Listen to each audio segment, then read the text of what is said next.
This is the Patriots Catch-22 podcast with Evan Lazar and Alex Barth. I'm Evan Lazar. Evan Lazar. Hello, everybody. Nailed it. Joined as always by our Barth. That's a bit. That's a match. No risk it, no biscuit. 22. Here is Evan Lazar and Alex Barth. I feel like Chad Ryland's been better than Joey Sly. 22. I wouldn't say that.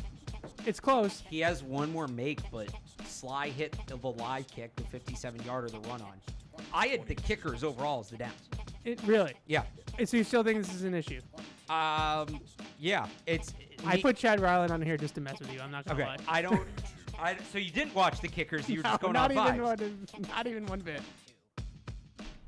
No kicking yesterday in the joint practices, so we can't. Nothing the last 2 days. Nothing the last 2 days. Oh yeah, I guess that's true. Yeah, we can't critique the kickers from yesterday's joint practice. I'm gonna talk about the with kickers. the Eagles. We are we have other things to talk about that are much bigger than the kicker with this team right now. Evan Lazar, Alex Barth, Patriots Catch-22 with you for the next couple of hours. We're obviously going to talk about yesterday's joint practice. We'll get a little bit more into tomorrow night's preseason game against the Philadelphia Eagles as well. Do 3 up, 3 down. That's sort of the show for you today. And, of course, we'll take your lovely calls and emails. 855-PATS-500 is the phone number, and webradio@patriots.com is the email address. And before we get rolling, hey, Patriots fans, if you want to see Toyota's best offers, including those not seen on TV, go to buyatoyota.com. It's Toyota's official website for deals for the official vehicle of the New England Patriots. Toyota, let's go places. And after yesterday, Alex, I cracked open a nice Bud Light after that practice. It's easy to drink. It's easy to enjoy. Bud Light, the official beer sponsor of the New England Patriots. All right. Just give me a second to get something off my chest here. Go for it. You know how I do this, right? Yeah. Here's my opening monologue, my opening take of the show about yesterday's practice for the Patriots offense. I would love to come in here and just let it roll off and just say, you know what? The Eagles, I looked this up, they are right now in some places have the third best odds to win the Super Bowl this year. Third best odds in the league behind the Chiefs and the 49ers to win the Super Bowl. The Patriots are in that conversation, but for the number 1 overall pick, right? They're in the other side of the spectrum. So there's a part of me that doesn't want to completely kill them for what happened yesterday, because this is two teams that are moving in very, very different directions and are in very, very different places in their roster development. The Eagles came into this practice yesterday, and my first thought as these teams were running onto the field, I was like, there's Jalen Hurts, there's A.J. Brown, there's Devontae Smith, Jordan Davis. There's Saquon Barkley. You see Jordan Davis in person, that was wild. Jordan Davis, there's Jalen Carter. There's all these studs on that side of the football, and I'm like, the Patriots just don't match up well against this team. This is a team that is very, very good against a team that's rebuilding, and there's definitely some truth to that. But I can't completely let it go. I can't completely let the Patriots off the hook that easily. And I also want to just put the caveat on this by saying does not necessarily mean that Drake May is going to be a bust and Gerard Mayo is going to be out of a job in 2 years and all of this is terrible, right? And going to go up in flames. It's one day. It doesn't necessarily mean anything about the long-term future of what they're doing here. With that being said, I want to read a few stats from you from the charting that I did at practice yesterday, just to set the scene of what this was like for the Patriots offense yesterday, which, frankly, was a bleep show, an absolute bleep show on the offensive side of the football. And we've seen some bad offense in summers. I don't love comparing because it's hard. It's hard to compare. Yeah, but I got to ask this. I don't know. Yesterday wasn't good. There were days in 22 that felt worse to me. Yeah, I would agree, but yesterday was worse than anything we saw last year. Yeah, I would agree. We were talking about after the show, Deuce and I were in Green Bay last year for the joint practices, and we mentioned to each other, this didn't feel this bad in Green Bay. Green Bay last year was encouraging, wasn't it? Didn't we come out of it feeling pretty flashes. good? Yeah, especially on one of the days it felt like the Patriots were able to, the offense was able to make some plays down the field. Devontae Parker over Rasul Douglas, I think, was the big play in that late portion of practice when it was full team 11 on 11. Sure. Anyways, Here's some numbers for you. Give me the numbers. Drake, I almost said Mac Jones because we were just talking about that. Drake May and Jacoby Brissett dropped back to pass 42 times in practice yesterday. All right, hang on. Let me run this through the buttons. Okay. 42 times. Yeah. They were sacked 14 times. 14 times. You want the percentage on that? It's about a third, right? It's exactly a third. Yeah. Good job. Yeah. That's also, from what I've seen, that number might be conservative compared to some of the other numbers I've seen. Yeah, so I had 14. Practice sacks are always a gray area. Yeah. Right? You're not tackling the quarterback to the ground, so who knows if Drake Everybody May grades him differently. or Jacoby Brissett would squeak out or whatever. I had 14. Jacoby Brissett, not both. Now, one of them was his fault, one of them wasn't. And just for the record, for reference, the highest sack rate in the league last year is just over 8%. The Jets and Miami were tied. Yeah. Jacoby Brissett, one was his fault, one wasn't. Okay. 2 interceptions on 24 pass attempts. One of those definitely not his fault. He hit Austin Hooper right between the numbers. Austin Hooper caught the ball, and then was it Nolan Davis that hit him?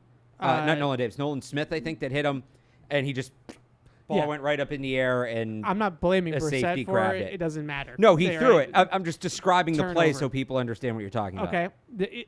This is maybe the worst part to me. Okay. And imagine being worse than 14 sacks on 42 dropbacks. Yeah, I actually don't know what you're going to say here. 9 penalties. Oh, yeah. 9 What penalties. What was it? There were 3 or 4 false starts. Yeah, false starts. They had an ineligible man downfield. Ineligible. Javon Baker had an OPI. It looked like illegal hands to the face or a face mask or something like that on one of the blockers. I just remember 4 there was flags everywhere. Procedural penalties. There was flags everywhere. And some of it, yes, was procedural to the point where... No, the procedural stuff I worry more about. Yeah. Than the other stuff. To the point where Gerard Mayo, at one point, went over to Alex Van Pelt with his hands up in the air like this, like, what are we doing?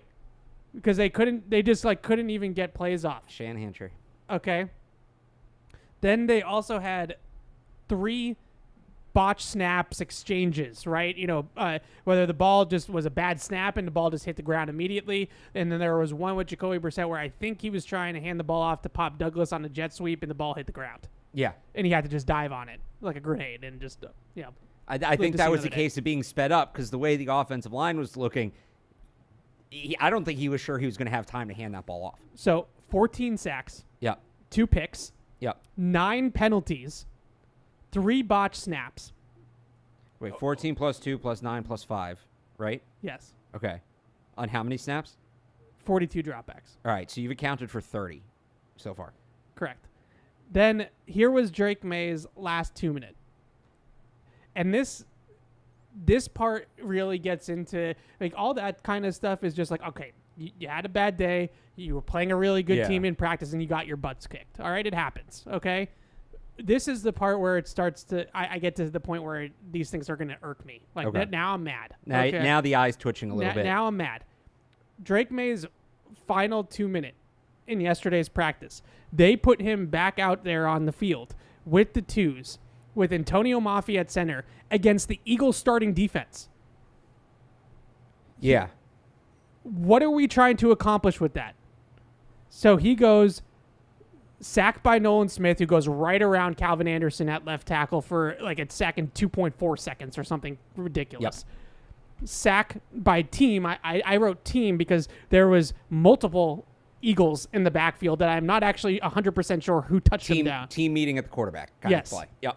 Complete pocket collapse. Couple of those yesterday. But an incomplete pass on a comeback route to Kayshon Boutte that stood no chance. He threw the ball, it was wide right.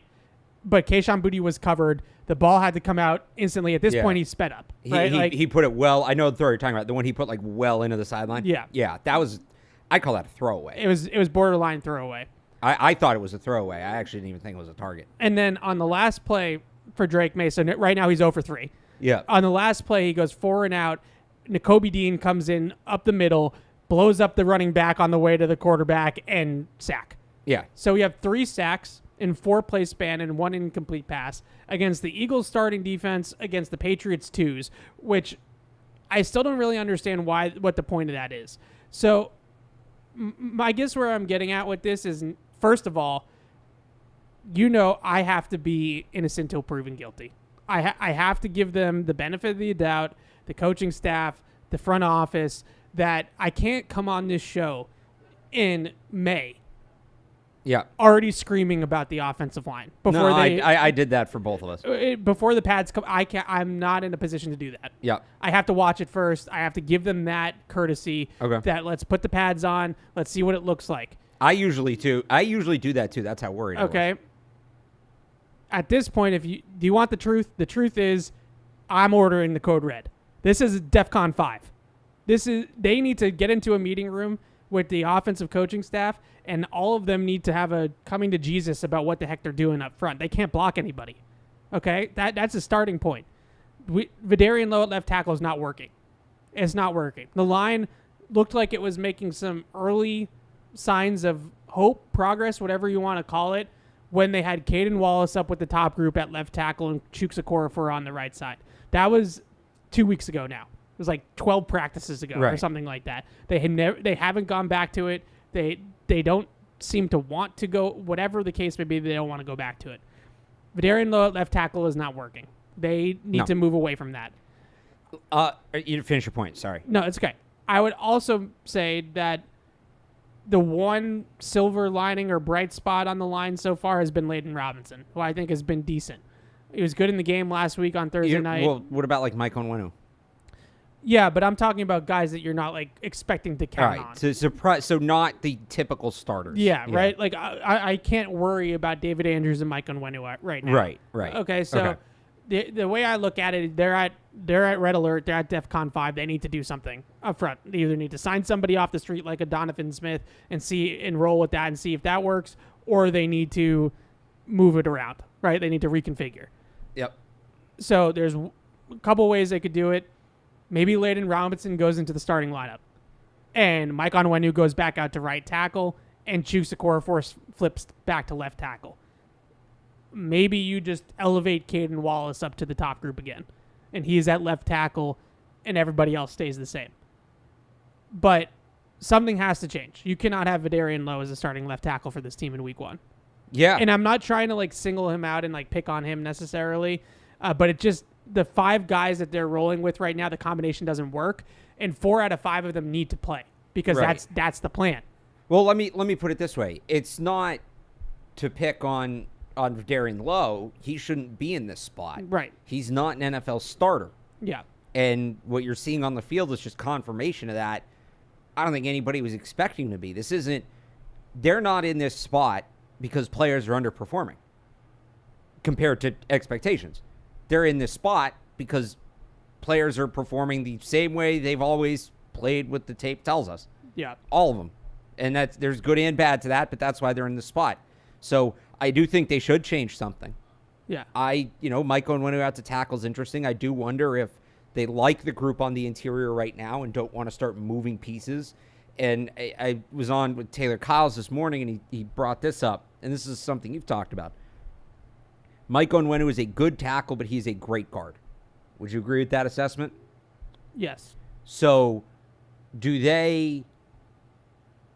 they move Mike Onwenu to tackle, do they have any great offensive linemen? Probably not, but it still might be the most stable. So I know, but I wonder because it's not like it's a 5-man unit. I get what you're saying. I just wonder if that plays into the equation. No, I think knowing you have an anchor. Yeah, I think what plays into the equation is that they are looking at it and saying, Onwenu, Andrews, so that is a stable. So I think there's some of that too, like interior. Okay, we got the interior to work. Right. Let's not touch that, because the last thing you need is to move Mike Onwenu outside. It's a little bit of a process for him to get back at it at right tackle, and also maybe Layden Robinson as a rookie doesn't take the step with the top unit. You think now it's a real fire drill.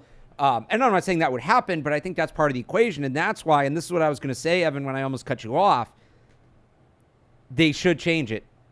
I don't think they're going to before week 1 because they're simply out of time. And if you start moving pieces now, you're not going to be able to get guys ready for week 1. Gerard Mayo, a couple times this summer, when asked about finalizing the offensive line, had given this second preseason game as kind of the cutoff point. And said, we want to know. But they're just beyond that point. Like, but listen, but let me finish the point. After that second preseason game is when they want to know. And there's a reason for that. Because after the second preseason game, it's not really training camp anymore. You're sort of done with the testing and evaluation and player development stage. You're starting to get ready for week 1. And you can't do that if you're rotating the offensive line. And this is why it's so frustrating to me that they stuck with this Vidarian Lowe group as long as they did. I don't mean to pick on him, but that's the big change. That's what's so frustrating about them sticking with the Vidarian Lowe group as long as they did. Remember, I said before the Panthers game, Evan, all right, you gave him a week. You're going to give him the game. Let's see what it looks like. And they did that, and that was fine. You gave him a full week. You let him build some continuity. It clearly wasn't working after that game. This would have been the week to go back into the lab, reconfigure things again, experiment, change things, and see what works. But they're at that cutoff point, which is objectively a logical cutoff point.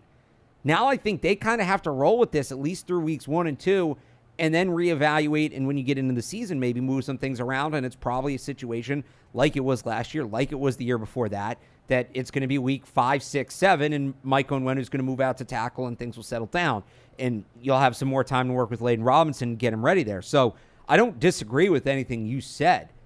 I just think the damage is done. Like, they're not going to get that time back that they spent on this line. And at a certain point, you got to dance with who brung you. And if they start moving pieces around now, you're risking, I know people think it can't get worse, but you're risking a real disaster come week 1, because at the very least, the one thing this group has is continuity. Yeah. And you're risking the same quality product without continuity if you start moving pieces around now. And I know that sounds a little hypocritical. What's the difference between changing now versus changing in weeks 4 or 5? Bill would do this. They would rotate the tackles week 1. And you can do some of that, and you can start moving pieces around within the games and see what things look like in the games.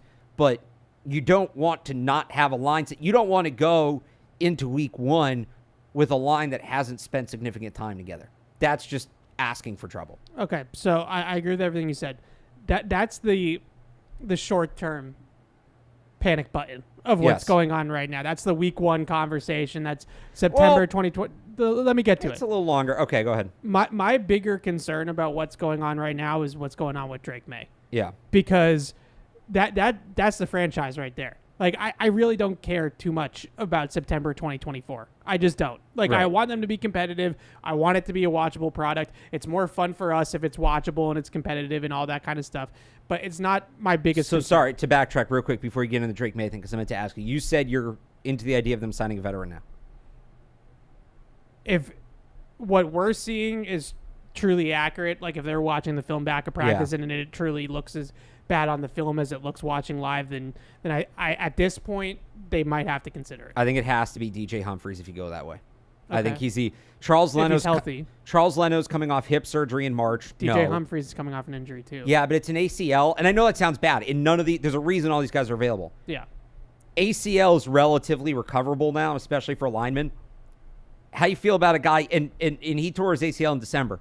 How you feel about a guy that had hip surgery in March? Yeah. And that would be Charles Leno. David Bakhtiari can't get on he hasn't been able to stay on the field in 3 years. Not an option. Donovan Smith is healthy, but you go back and you look at the way he played last year. If he takes another drop off like he did from 22 to 23, I actually don't think he's an upgrade. Yeah, I'm not totally. I don't feel like those guys are upgrades necessarily, so I'm not like pounding the table for them to I think Humphries has the best chance to be a marginal upgrade, but I'm with you. I'm not pounding the table, but this is where, again, you talk about the time they've already spent. Yeah. They brought one of these guys in at the end of July or at the beginning of August. You'd have a better idea. Yeah, so my biggest concern right now is what's going on with Drake May, because it's not so much that I don't know where he's at. I honestly don't know. I couldn't tell you where he's at, because he played 6 snaps in the preseason game last week. We haven't had a show since then. I know that that's kind of water under the bridge at this point, but he didn't play in the preseason game last week for all intents and purposes. He gets into the practice yesterday, and his line is just completely overwhelmed with what the Eagles are doing up front, and he really just didn't have a ton of chances. So for me to sit here and say, how is he mentally progressing? Going through reading coverage, going through progressions, timing, rhythm, all, I don't know. And that's terrifying. That's terrifying that we can't. This is what all of us had feared about putting him in during the season. Don't say all of us. You wanted to start him week 1, and we went back, and people got mad in the YouTube comments. We were arguing about that too much. Sure, whatever. I'm just saying. The point is that we don't know where Drake May is at because he's not given a chance out there right now. And I know everybody's going to hear that and say, well, why don't they just put him in front of the ones? And okay, I hear you all on that. But to sit here and say he's so far away, like he's not even close to playing yet. I just don't know how you could say that, because does he even have a chance to go through a progression right now? Like, could he really have a chance at going 1, 2, 3 and like hitting a backside dig route right now? The few times he's had that, he has done it. Yeah. But it's just so few and far between that you don't know if it's a consistency thing or what. I am sure that there are things pre-snap and within the first couple beats of plays where he needs to be faster, or if he's not quite there yet mentally in terms of configuring things and setting mic points and all that. I'm sure there's a bunch of that kind of stuff going on where if he was a little bit further along in that capacity, maybe he would be able to get them into better positions to run plays more successfully. I am allowing for that completely. But that's hard to ask for a rookie quarterback. Like that's not going to happen from 99% of rookie quarterbacks. What I'm seeing out of him in practice right now is that it's incomplete. Like I don't know what he is. I'm hoping that we're going to see a little bit more tomorrow night, and maybe that will give us an indication of where he's at. But right now, I just mentioned the hurry up. Like that hurry up was worthless. Like it didn't teach us anything. He didn't get anything out of it. And that part to me is even more worrisome than the fact that it might not be great up front for for this season or even the entire year. Maybe I was going to say September, but maybe even the entire year. He's at a point now where the conditions, the environment is just not conducive for him to be developed in a way that we can come out tangibly and say, when people ask me, where's Drake May at? Right. I honestly couldn't tell you. Yeah. So I got asked, I did a mailbag last night on 985thesportshub.com, and I was asked, I'm trying to find the exact question, is Drake May's future in trouble since the offensive line is struggling? And I said, it doesn't have to be. It doesn't have to be.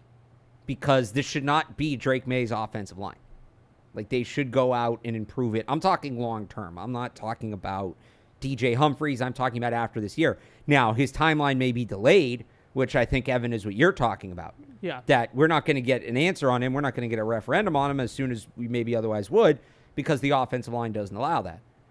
But if they handle this correctly, and I don't love the spot they've put Drake May to begin with, I think it's very clear where I stand on that in terms of the investments they made in the offensive line this offseason or lack thereof. They can still go out and make those investments and get him aligned and put him in a position to succeed. But that also comes with delaying the timeline. And that means dealing with pressure from the media, from the fans, perhaps inside the building, to get Drake May going.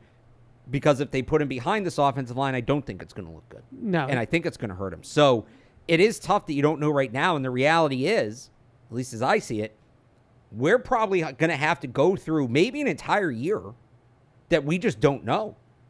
That we can't say whether or not he's good or bad. Because we're not going to get the full picture. And if he goes in early and struggles, then you look at, well, is this doing lasting damage? So what you're saying, yeah, it's tough, and you might go into next offseason with quarterback still essentially an unknown. I don't think you're going to go out and add a guy, but, well, are we building this? Is Drake May the guy we can build this around? Like, you might go in with that because of where the offensive line is at. Yeah, it feels to me as though there's one thing coming from the team right now about Drake May, and we had Alex Van Pelt addressed the season ticket holders on Sunday, and I was there asking him questions. Mike Reese tweeted out the exact quote, and he was very complimentary of Drake May. Said that they've cleaned up his footwork. He's going through progressions a lot faster than maybe they expected. Like all these kinds of things. And I'm not calling him a liar. I'm just saying I don't know how you could tell.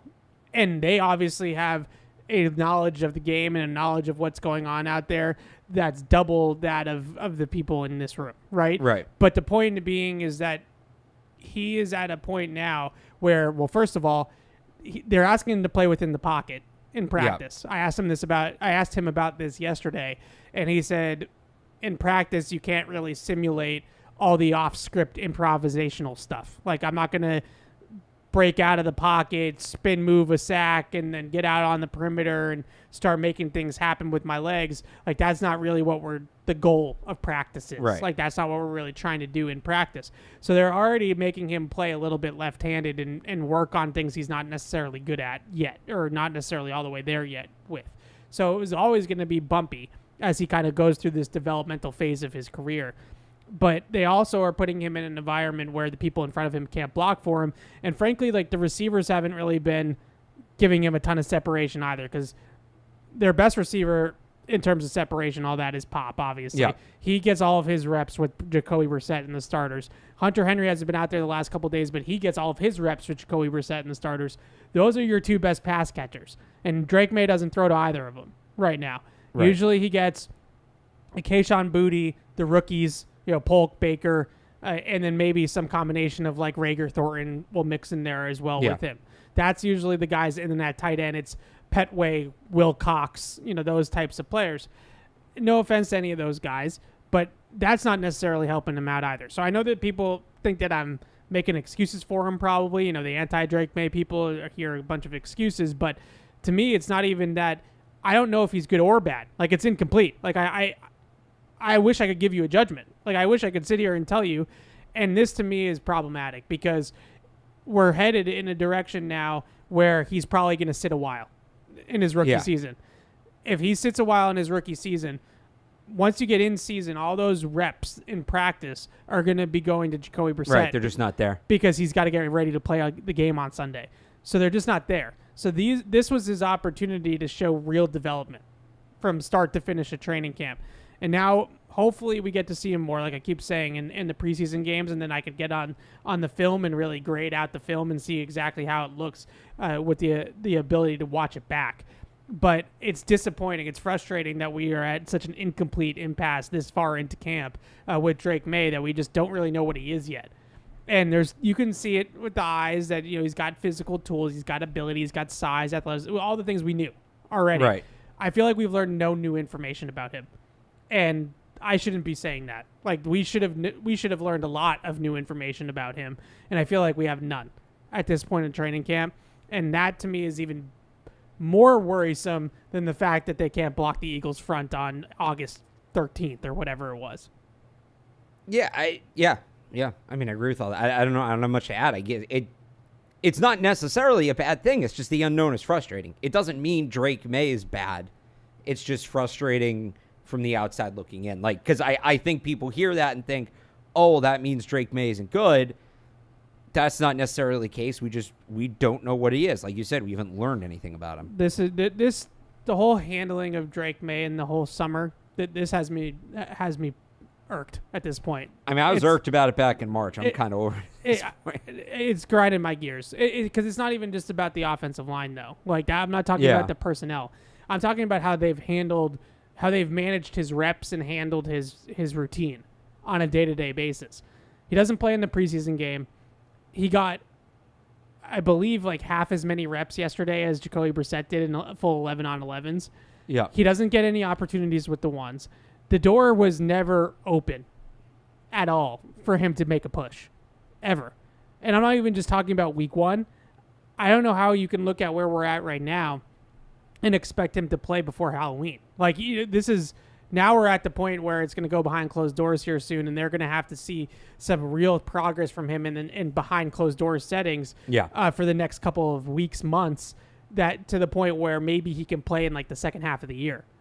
Right. And that to me we didn't need to get here. We didn't need to get to this point. Well, when they didn't add a tackle in the offseason, they kind of decided it. But I don't even think it's just about the tackle. Like, in practice, he's in a red non-contact jersey. He's not going to get hurt. But I think some of the trepidation is, and Gerard Mayo kind of talked about this after the first preseason game. They are worried about their ability to protect him, so they're hesitant to play him. And if you know you're hesitant to play him this year at all, why overly drill him in practice? Because I think you need to find out what you have. You need to find out what you have. Like, you need to find out if this guy that you drafted third overall really is the future. I think And I think they understand that. I also think they're like legitimately, they want to make sure Jacoby Brissett's competitive this year. They don't want to take anything away from Jacoby Brissett. I think that's the wrong way to approach it. That's all I'm saying. Right. Why not give him any opportunities with the ones in practice? It makes no sense, especially when you know that the backup offensive line's a train wreck right now.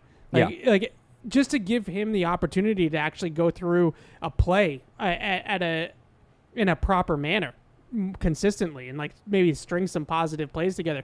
We get into these hurry ups every single time in practice when they put him in the 2 minute and he can't move the ball.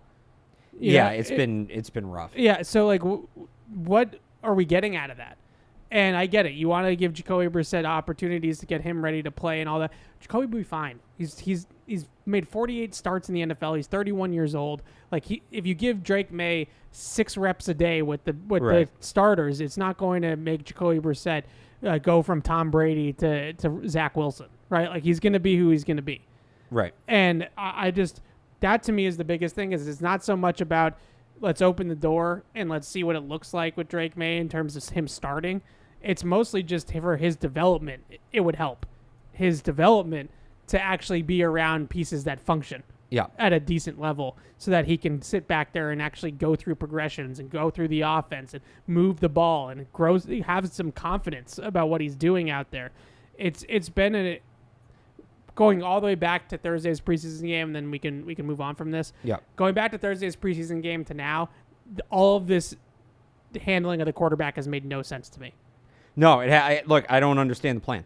I don't understand. I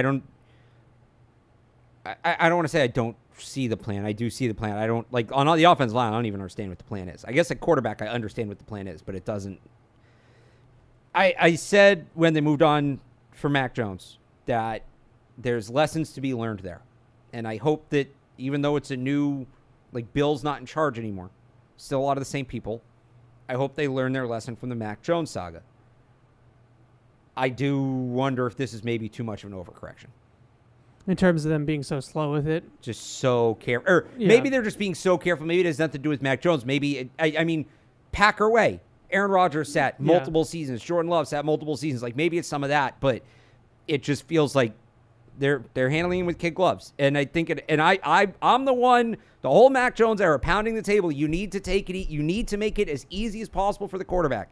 Saying the quarterback needs help is not a dirty thing. The more you help your quarterback along, the better. And I still believe all of that.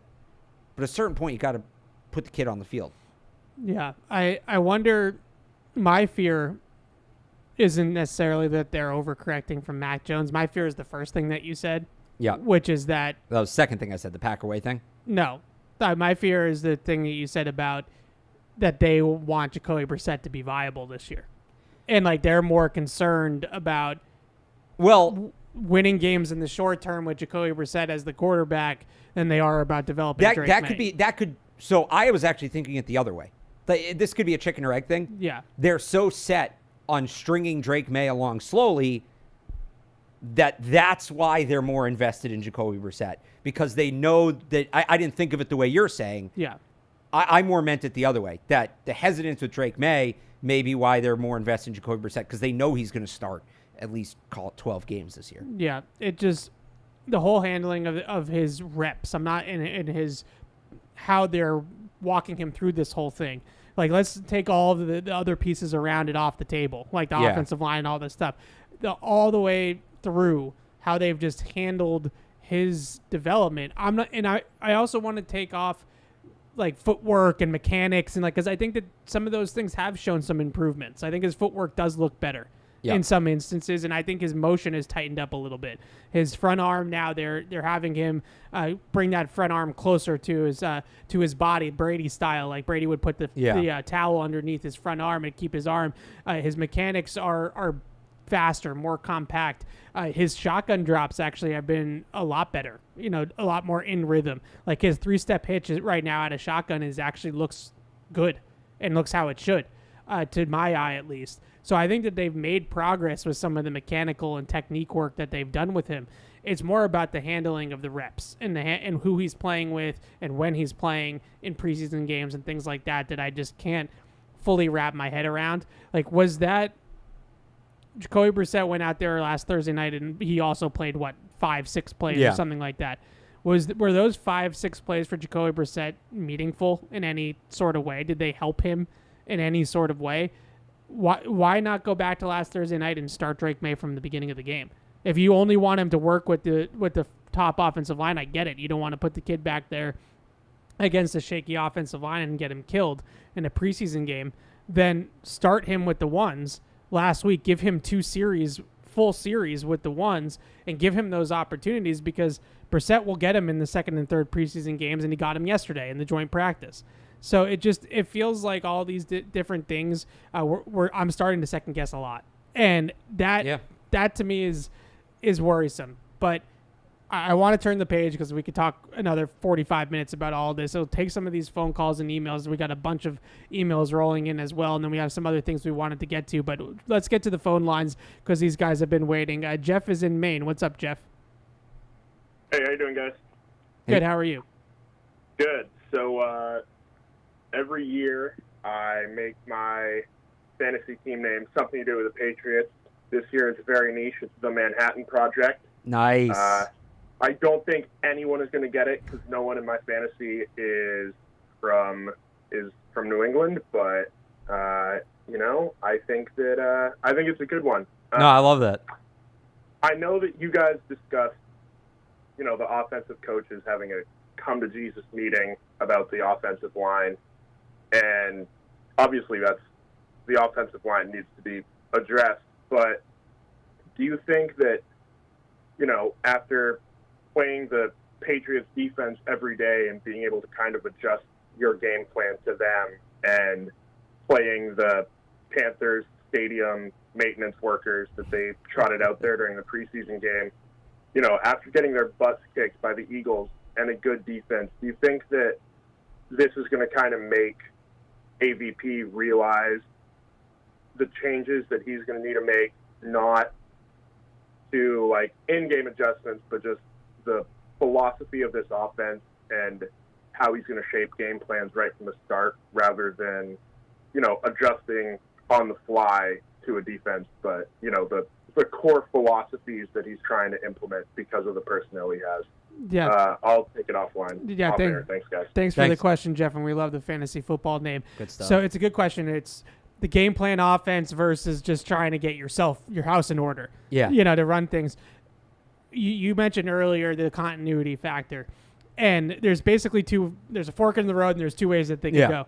They could either throw it all out and throw all the names on the freaking floor and then start putting them back up on the whiteboard, or they can just put their head down and say, we're going to trust our stuff. Like, we're going to trust ourselves, our coaching, our system, and that in the coming weeks and months, this will get better, right? If we stick to the process and we stick to the plan, this will get better. And my gut tells me that they're going to go with the stick to the process version. At least to start. It doesn't mean they're going to start 17 games, but for the first week or two. My gut tells me that, because if you read up about these West Coast coaches and this offense and this system and things like that, they'll all tell you, especially in the run game, it takes a while for the outside zone stuff to start to really stick and like come to fruition, because it's a rhythmic dance. It needs to be drilled. It needs to be sequenced. It all needs to be worked on over repetition.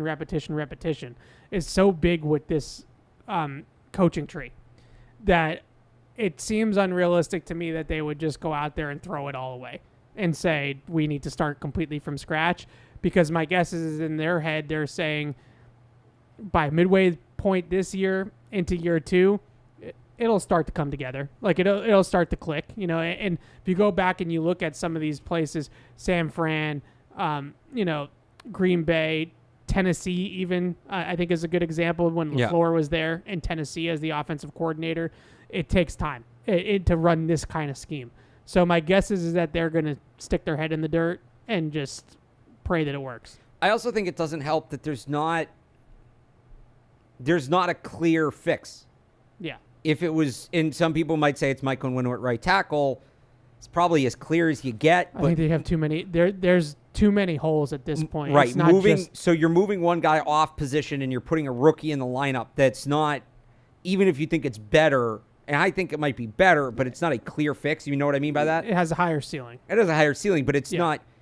There's not an obvious, all right, well, we'll put this guy in for this guy and we're good. Yeah. Right? And I think that makes it tougher to just make the change like that. I'm with you. I think this is going to be the starting offensive line for at least the first few weeks, and maybe there's some in-game adjustments. Again, Bill used to do this where he'd rotate one spot during a game, and you get like a 60-40 split. Remember Cole Strange did that his rookie year? I don't remember who he rotated with, but he only played like 60-65% of his first few games. Maybe there's something like that, but I don't think there's going to be sweeping change between now and week 1. So, like, as bad as everything was last year, and I'm not trying to say that it fixed all their problems or anything like that, but last year they felt pretty good, even though it didn't work out this way, with Trent Brown at left tackle, right? Like, he was an NFL left tackle. So moving Mike Onwenu to right tackle to fix that problem made sense because they had a guy on the left side that they felt was okay. In this situation, both tackle spots are an issue. And then if you move Landon Robinson up into the starting lineup, now you have a rookie right guard that you're not 100% certain about either. So now you have 3 issues, basically. Right. And the other one would be just putting Caden Wallace back in at left tackle. That's what I would do before I'd move Mike Onwenu. That's what I would do. But that's also you're putting a rookie career right tackle in college at left tackle, and that's not that's hardly a guaranteed fix either. Look, I think Caden Wallace can be a serviceable right tackle in the NFL, like starting caliber. I don't know about all pro, but like a starting caliber, decent right tackle. But that doesn't mean that's going to translate to the other side. Yeah, that's what I would do too, because I feel like that was when they were at their best in this camp for those couple of days. And granted, those couple of days were very fleeting and they're very long ago at this point in terms of camp days. But those first couple of days in pads with Caden Wallace at left tackle, they looked okay. Yeah. It wasn't, I'm not telling you it was the 90s Cowboys, but they looked okay. And then it was serviceable. They all of a sudden we got back into practice after a day off, and Vidarian Lowe was at left tackle and Caden Wallace was with the 2s, and it never went back. And I didn't understand at the time. I didn't know what Caden Wallace did to essentially be demoted at that point of the summer. Yeah. It didn't make any sense then. It doesn't make much sense now. All right, Patty is in Agawam. What's up, Patty? What is up, guys? Hey.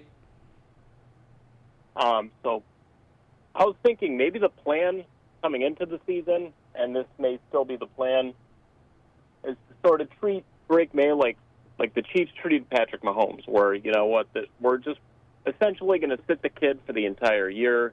Maybe we'll give him a game or two, because, you know, his rookie year they were still only playing 16 games. And I was on record. I've been on board with him starting week 1. But, Evan, I listened to the whole cast yesterday, and I'm starting I'm thinking I'm walking that back. And, you know, until they get this line settled, I mean, I might be on board with him sitting almost the whole season, you know, barring something happen to Jacoby Brissett.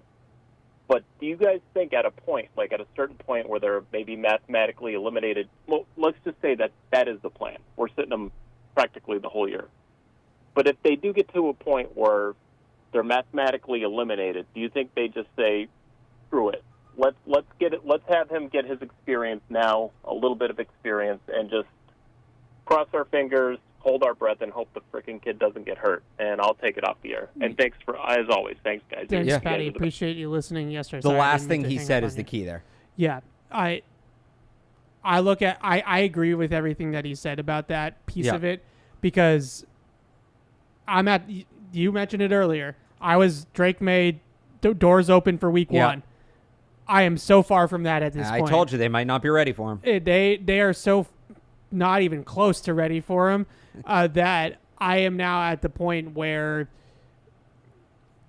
I probably look at it now and say, does he start the last couple of games of this year just to get his feet wet in the NFL and make a couple starts to go into year 2 with some experience? I think Patty mentioned Patrick Mahomes, right? He started his last game, his rookie season. Which was meaningless. Yeah, they had already clinched. So it was a Week 17 game. Yeah. And now would be a Week 18 game for the Patriots. I'm at the point where that is now on the table. But as much as I'm changing my tune on that, I don't want it to come across that it's because of Drake May.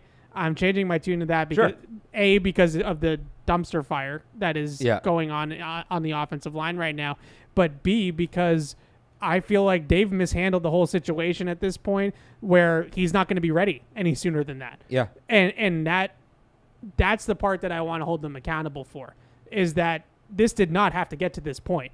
Like, he should have been able to start earlier on in his rookie career. He should have. He should have been able to start at some point as a rookie and play meaningful games as a rookie, and that's not going to happen now. And if I had to say today on August 14th, that's not going to happen right now. Things can change, but no, I'm with you. I'm more annoyed about the line thing because I think the lack of reps is a product of the offensive line.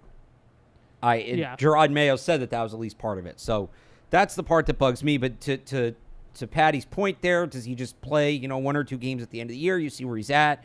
Maybe throw him in blowouts, during the season. I think Mahomes played in a few other games, like where the Chiefs were up big. I may be wrong on that, but it all comes down to whether or not they think they can keep him healthy, because what would be a true nightmare scenario. No, Mahomes only played that one game. Okay. What would be a true nightmare scenario is you get to that point late in the year where, like, okay, we're going to put him in after you've already, I don't want to say stunted his development, but delayed the timeline, and then he gets hurt. And now does he miss time next year? And now he's just so far behind schedule that, you're going to be getting to the point where you got to decide on his 5th-year option, and you may not have a full picture of what he is. So it makes sense, but you have to be able to protect him. Yeah. And are they going to get there at some point this season? I don't know. Yeah, I just don't know. They should be able to, for one game where you can scheme it up and you can get the ball out of his hands quickly and you can move the pocket and all these kinds of things. Yeah. One game in January when you've had 17 weeks to try to figure out the offensive line to get it to be representable, they should be able to play him for one game. Their games starting in December, just looking, what helps them is there aren't any real dominant pass rushes in here. Colts, Cardinals, the Bills have a good pass rush, but that's mostly interior. I'm assuming Von Miller's cooked. Chargers, and then Bills again. Yeah. So the Bills, they have Russo. That's true. Yeah, but I hear you. It's. Well, I was just looking, I forgot if, for instance, I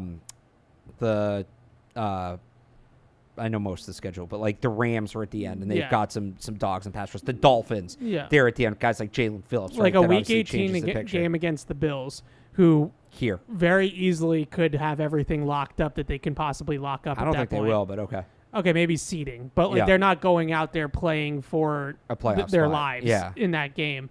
Maybe that playing for their coach. That's a point where they can get him in there, and it's one of the those 4-corner offense games for Buffalo that we saw the Patriots. But like you said before, you can scheme ways around it, and that's what kind of confuses me so much about the preseason handling of it.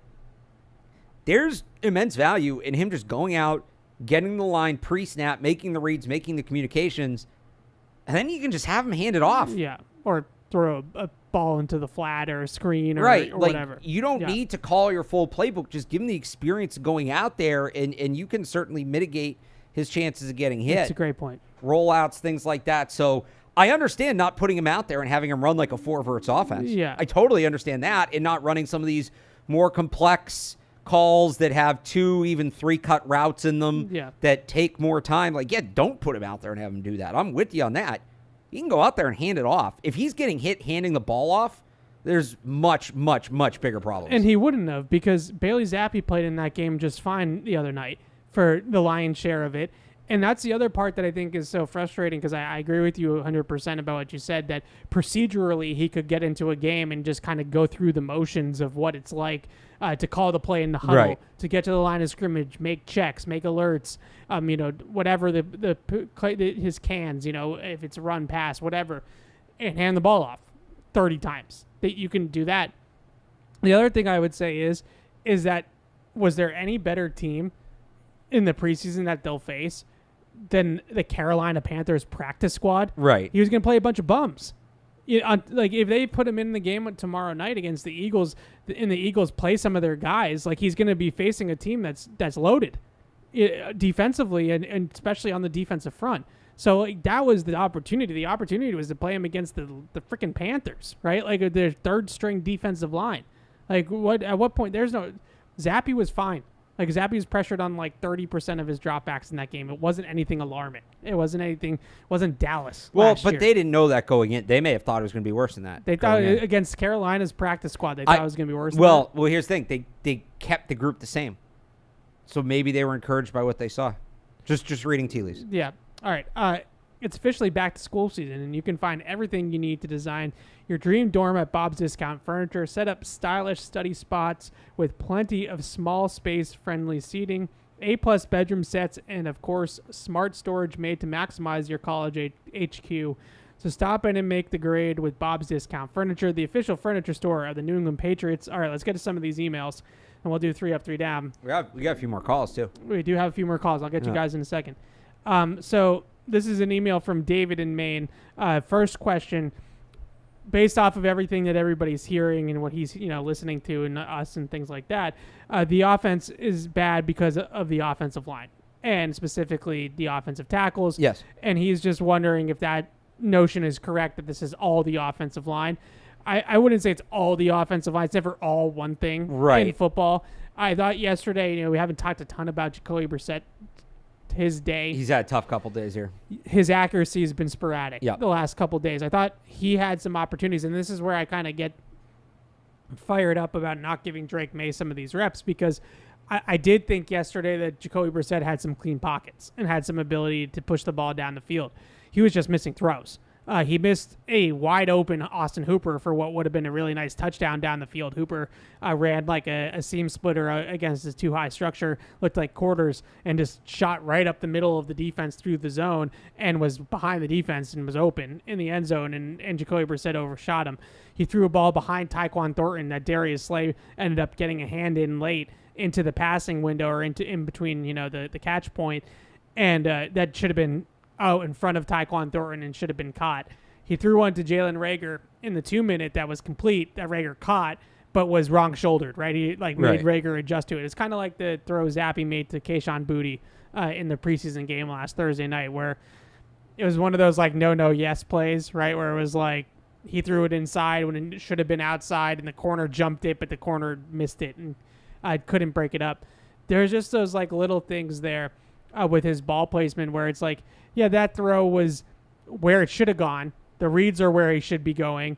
His eyes and feet are in the right places. He's generally accurate, but there's just times with Jacoby Brissett where I'm left wanting a little bit more, where you're just if that was just a little bit of a better throw there, then they have a big play or they have a yards after catch opportunity. I'll give you another example. Yesterday, they ran I believe it was a leak type of play where Austin Hooper kind of snuck out on the wheel route, and it worked. It kind of was like a busted coverage for the Eagles, and he was wide open. Instead of hitting him in stride, Austin Hooper had to go up and high point the ball and adjust to the ball in the air, and the safety came over and tapped him down. If that ball hits Austin Hooper in stride, then he's up the sideline and he's running with it. These are just the little mini things, minor things with Jacoby Brissett with his ball placement, that if he just had a little bit more class, it was just a little bit better, that these plays would hit for more explosives or bigger plays down the field and things of that nature. So I think there's a little bit of that going on with the first team offense right now, that his ball placement's been kind of sporadic over the last couple of days, and it was in the preseason game. I felt like a little bit too. And then the other thing was outside of Pop Douglas, their receivers, I don't think were uncovering all that consistently. Most of their catches were contested catches. Hooper was getting open a little bit, and I think that speaks to the tight end in this offense being a viable option, and Hunter Henry should be a viable option. And Pop came alive in Jacoby Brissett's 2-minute and his hurry up at the end of practice. Pop made a few catches to get them down the field in that instance, but other than that, it still doesn't feel like there's a ton of explosives down the field, deep opportunities. A lot of it is underneath stuff and check downs and passes into the flat or quick outs or whatever. Right. Yeah, I agree. I would just say to the original question, how much of this is the tackles. Everything's always a little bit of everything, but the tackles are the biggest issue. I would also say I think some of these other issues, the offense, the quarterback and the receivers, you can't develop timing if you can't get the play set up. Yeah.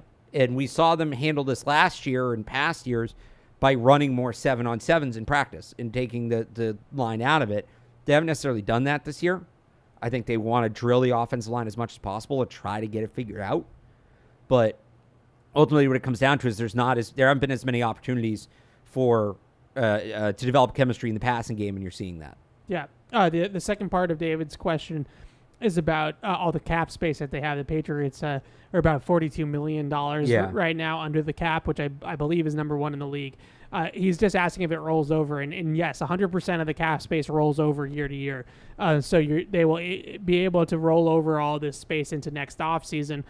So he said, should they pay Judon? They obviously can pay Judon if they want to pay Judon. Yeah. But the biggest thing to me with the cap space is that once they missed out on Calvin Ridley, and it didn't seem like they loved the rest of the free agent market this offseason. Right. It seemed to me as though they said, instead of overpaying in free agency for like C+ talent, let's just keep the war chest. And we'll keep the cap space. We'll roll it into next offseason. And then hopefully in 2025, we make some splashes. DK Metcalf, CeeDee Lamb. Yeah, I actually don't mind the approach because we learned our lesson in 2021 where you go out and you overpay for guys, Johnny Smith, Nelson Aguilar, like those players.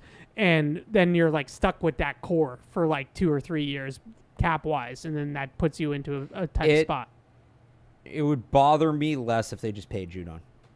Yeah. Just get him through this year. Just put a Band-Aid on it, get him through this year, and then you can part ways. But meanwhile, he was awesome in practice yesterday. And he's going 110%. He is totally bought in. He's giving them every reason to pay him. Yeah. For whatever that's worth. That's totally fair. They probably should pay Judon and hopefully will here soon, and they can do that with their cap space and all that. But just last thing on the cap space, like it obviously didn't work out with Brandon Ayuk, but that's a great example of Brandon Ayuk all of a sudden becomes available potentially via trade in the middle of August, which almost never happens, but it did happen in this instance. And now suddenly it's so easy for the Patriots now to just cut the check and acquire Brandon Ayuk. It isn't a problem. Whereas if they were up against the cap because they spent all this money in free agency and got rid of all of it, all the cap space, then all of a sudden now we're in a conversation of how do you move the cap space around and how do you figure it out to get him on the roster. Same could be true if it's at the deadline or something like that, a CeeDee Lamb, DK Metcalf, if one of your guys comes available at the deadline, now you have some wiggle room. So I don't mind that they held serve with the cap space because I feel like they will be better used in future management regardless of what happens this year. It'll be better used in future times. All right. Let's see here. Okay. A lot of questions about the offensive line and how bad it is, obviously. So I'm trying to read these emails while hosting the show, which is not good radio. Take the call, and while we're answering the call, you can read the emails and figure out which one. Okay. That's a good idea. All right. Brad is in Ohio. What's up, Brad? Brad, you're on the air. Hello? Hey, how's it going, Brad? How you guys doing today? Good. Good. I was wondering, and I agree with you guys so much. I just think that Drake's being not used properly. I mean, we got to get this guy some reps. I mean, he's got throwing ability that Jacoby Myers just doesn't have, or Jacoby Brissett, I'm sorry. Yeah, we got just doesn't have. And, I mean, he's proven this in practice. He's outplaying him. So what on earth are we're actually going to sit him on the bench? I mean, I know the offensive line is atrocious and we don't have tackles. And Caden Wallace shouldn't be on the left side. He proved that in the preseason game. But on the right side, he looked good, and Landon Roberts did. So we got 3 really effective right guards. And, I'm just really confused about our offensive line, and you guys are so on to the facts about it. What do you think? I mean, and who's the better receiver, Thornton or Rager, running routes, hands? I mean, there's so many problems. At first I was optimistic. Now I'm kind of looking at the season and the future, like, what's Jared Mayo doing? I'm confused, I guess, maybe. So, just any insight. Thank you. Thanks, Brad. Thanks for the call. I understand everybody that's a Patriots fan. I totally understand all your frustrations with what's being told to you. And we're just telling you what we see. We're not trying to kill anybody. We're not trying to be negative. If we could come out here and say they had a great day yesterday against the Eagles, we would. We would. Right. With the things with the offensive line, I feel like we've beaten that drum a little bit to death at this point. I still feel like that the best thing to do at this point with their offensive line is to elevate Caden Wallace to left tackle with the top group and just sink or swim with some of the younger players that they have in this roster. City So, second-year guy, Caden Wallace at left tackle, just let the rookie kind of learn on the fly, trial by fire, and he's going to have bumps in the road, and it's not going to be pretty at times, I'm sure, but it also is not going to be pretty if Vidarian Lowe is the starting left tackle either. Right. So I'd rather go with the guy that has developmental upside and that you're invested in as the future. And to the Rager-Thornton question, I think this is a really interesting one because as not to hype up either player, like either one of them is anything special necessarily, but it's interesting to me because they seem to be fighting for the same role in the offense and sort of the same roster spot as a result. So I had them both on my last 53-man roster projection, and I had Booty as the odd man out. So you can go that direction, but either way, only one of those guys is actually going to see real playing time in games.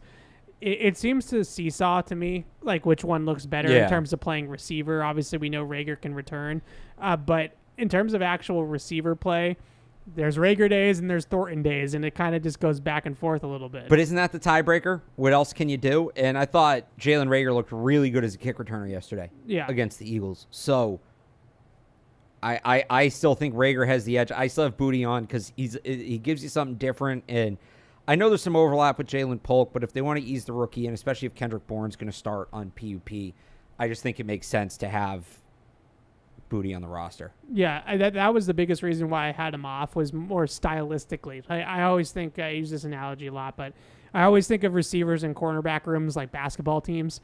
You have 1 through 5, and you want to have a point guard, shooting guard, small forward, power forward, center. You don't want 5 centers, right? But you also don't want 5 point guards. So you want to have different types of skill sets and different types of body types, inside, outside guys, different skill sets in general. And to me, Kayshon Boutte has the same exact skill set as Bourne, Osborne, Polk, Baker. Like all those guys kind of play the game the same way. Similar builds, similar, inside, outside versatility, similar route tree, like all of it. So he's the 5th receiver. If you keep him, he's the 5th receiver on the team that plays that way. And you have Bourne, who, when he's healthy, is going to play. Well, so I put Booty on, but with the idea that, I don't remember if I exactly wrote this, but you're going to have to open up a roster spot for him when he comes off PUP. Yeah. That's that roster spot. Right, but you're going to have, just for the long term. Yeah. Because Bourne's going to play at some point. Right. So you have Bourne, who's going to play. Yeah. You have Osborne, who is going to play. Yeah. And then you have the rookies who are also going to play. So we're keeping Kayshon Boutte on the roster to be a game day scratch. I mean, he's just giving. I basically kept him because I think he's the best depth option until Kendrick Bourne comes back. Okay. You're saying long term, when Kendrick Bourne comes back, I mean, if somebody else gets hurt, maybe you keep a bunch of wide receivers. But the idea would be like he's just keeping that spot warm until Kendrick Bourne comes back. Okay, fair enough. Yeah, it could go either way with that. Yeah. I would say if I had to lean one direction with Rager and Thornton, I would lean slight Rager right now. Yeah. The return ability is there, and I do think that he's a little bit more consistent in practice in terms of his receiver play. Tyquan's his speed plays more. Like Tyquan's a faster guy. Yeah. And his vertical, like his third level speed is better than Jalen Rager's to actually get down the field and make those plays happen. But Rager seems to me like a little bit more consistent and well-rounded. So I'd go slight lean towards Rager on that one. I wanted, before we do 3 up, 3 down and talk about Thursday night, I want to do talk about the defense a little bit from yesterday because I realized we got into it an hour into the show of me screaming about the offense. Second time I've done that on a podcast. And I didn't talk at all about the defense. Full disclosure, Deuce watched the defense and I watched the offense yesterday. Well, I watched the defense. Perfect. So I'm going to react mostly to what you're telling me. But what I saw out of the defense, at least on the whole, when I was able to kind of look over there, was that they were definitely holding their own more than the Patriots offense was, and it kind of went exactly how you would expect this to go. Now, with that being said, I looked over a couple times and Jalen Hurts was throwing dimes to A.J. Brown down the field, where I was like, yeah, those two guys are still really damn good, and that's going to happen every once in a while. But I wasn't looking over there and seeing tons and tons of plays down the field for the Eagles, but he threw one to A.J. Brown that I did catch into like the honey hole in a zone coverage, where he just like feathered it over Alex Austin and dropped it in the bucket to A.J. Brown, like in stride to A.J. Brown, where I just was like, holy hell. Like that right there is like a Pro Bowl caliber quarterback and one of the best receivers in the league just being too good. Like, you can't defend that, type of thing. But in general, who stood out on the defensive side of the ball? So I thought Matthew Judon had a really good practice. Hurts was pressured quite a bit. Some of those throws he made under duress. I thought the Patriots pass rush was good. Judon was good. Gonzalez was better. He was really good against A.J. Brown in one-on-ones, which stood out. And then they put him more on Devonta Smith in team.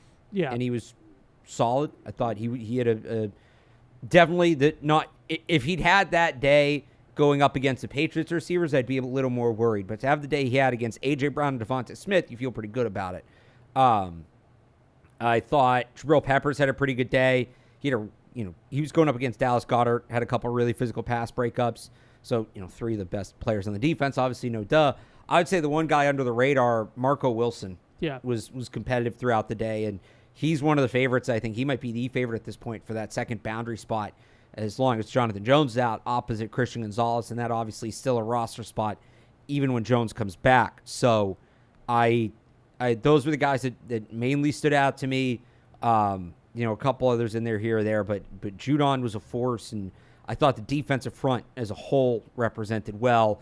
There were just some times that they got pressure, and Jalen Hurts made a play anyway. And I know that, I think the number was 24-27 or something for Jalen Hurts, and people will say, how did the defense look so good when he completed that many passes? A lot of those were 2-yard checkdowns. Yeah. A lot of those were him just getting the ball out to get the ball out, and that's the difference between him and a guy like Jacoby Brissett or Drake May. He was under pressure. He was able to then handle it and make something happen, because that's what good quarterbacks do, even if that something wasn't exciting. But they pressured him a ton yesterday. Yeah, that was my biggest takeaways. There was a lot of heat on the quarterback. And it kind of reminds me, sorry, do you remember the week 1 game last year where he played decent even though they were in his face the whole game? Yeah. Yeah, it was kind of like that. Yeah, I mean, I think Jalen Hurts is really good. I think Jalen Hurts is going to bounce back this year, and he looked like he was going in that. It looks like he's on his way to that based off of what we saw yesterday. The other thing I would just say about what I saw defensively, I agree with you with Christian Gonzalez. I know this is becoming a storyline with Christian Gonzalez. He is so far down the list of people I'm worried about with this team, and I understand that people are just trying to be objective, and he has given up more catches in this camp than I feel like he did as a rookie last year. But then I went back and looked at my notes from the Green Bay joint practice yesterday, and he gave up some plays to Christian Watson in those practices in Green Bay. Yeah. So maybe I'm just misremembering him. So not completely, but overrated his rookie camp just maybe a little bit in my top of mind. And then they got into the regular season, and he's going toe-to-toe with A.J. Brown and Tyreek Hill and Garrett Wilson, and he's the rookie of the month, right? Yeah. So I get that. Yes, I agree that he's probably given up more catches in this camp than I was expecting, and I would also say I totally understand that people don't want to crown him yet off of 4 games, or really 3.5 games from his rookie season. But to me, he's one of those guys where when the lights turn on for real, he'll turn on for real. And right now in practice, he just kind of goes through the motions a little bit at times, which I don't love, but it just is his personality, and he's just not one of these. He's not necessarily one of those Ty Law type of corners where it's nobody ever completes a pass on me ever, right? He's not necessarily his demeanor. Right. So I thought that yesterday he showed well against those 2 receivers, and if that's the type of guy that you're getting in game, and when I say show well, I feel like he also turned it up maybe a notch, because he was going up against A.J. Brown and Devonta Smith, and he was okay, I'm going to treat this like it's live. This is real. And it felt like he turned it up a little bit, and I thought he was pretty decent. What did you see, and what have you thought of Keon White so far? Didn't stand out as much. I mean, he was part of the pressure, but I wouldn't say he took over like maybe you were waiting for him to do. That wasn't bad, but doesn't like immediately come to mind when I think of the best players. Yeah, he's someone that is a little bit on my radar because I hear a lot of the people in the media tent saying that he's had this great summer, and I'll fully admit that we take an approach with us coverage wise that I watch the offense most of the time for most of practice, but he is someone that I'm still waiting to see some of that finesse out of, and he can go through blocks, and I have no doubt about that. He can press blocks. I have no doubt about standing up guys and things like that. I just don't see him get off blocks a ton. You're still really on this take. I don't think anybody's saying he's going to be a top 5 pass rusher in the league. Yeah, I'm on the take because in order for him to take this leap that I keep hearing about, you can't just be a pure you can't just be a power rusher. Like he has to have other tools in his tool belt for him to be as good of a player as I hear some people think that he's going to be.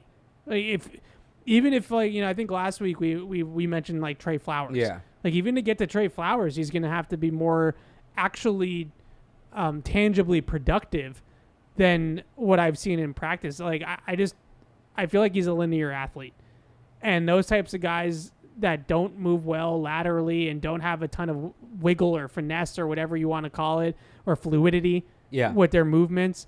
Those are guys that get eat up a lot by blocks. Like he'll just kind of run into the line of scrimmage and he just kind of gets swallowed, half the time. I'm just not there with Keon White. I don't know. I hear a lot of hype about him. I want to be there.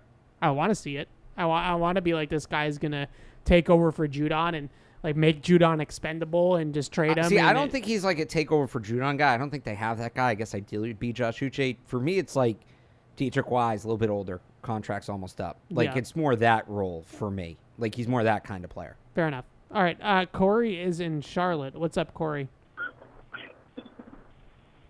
Hello? Hey, what's up, Corey? Hey, how you doing? Quick question.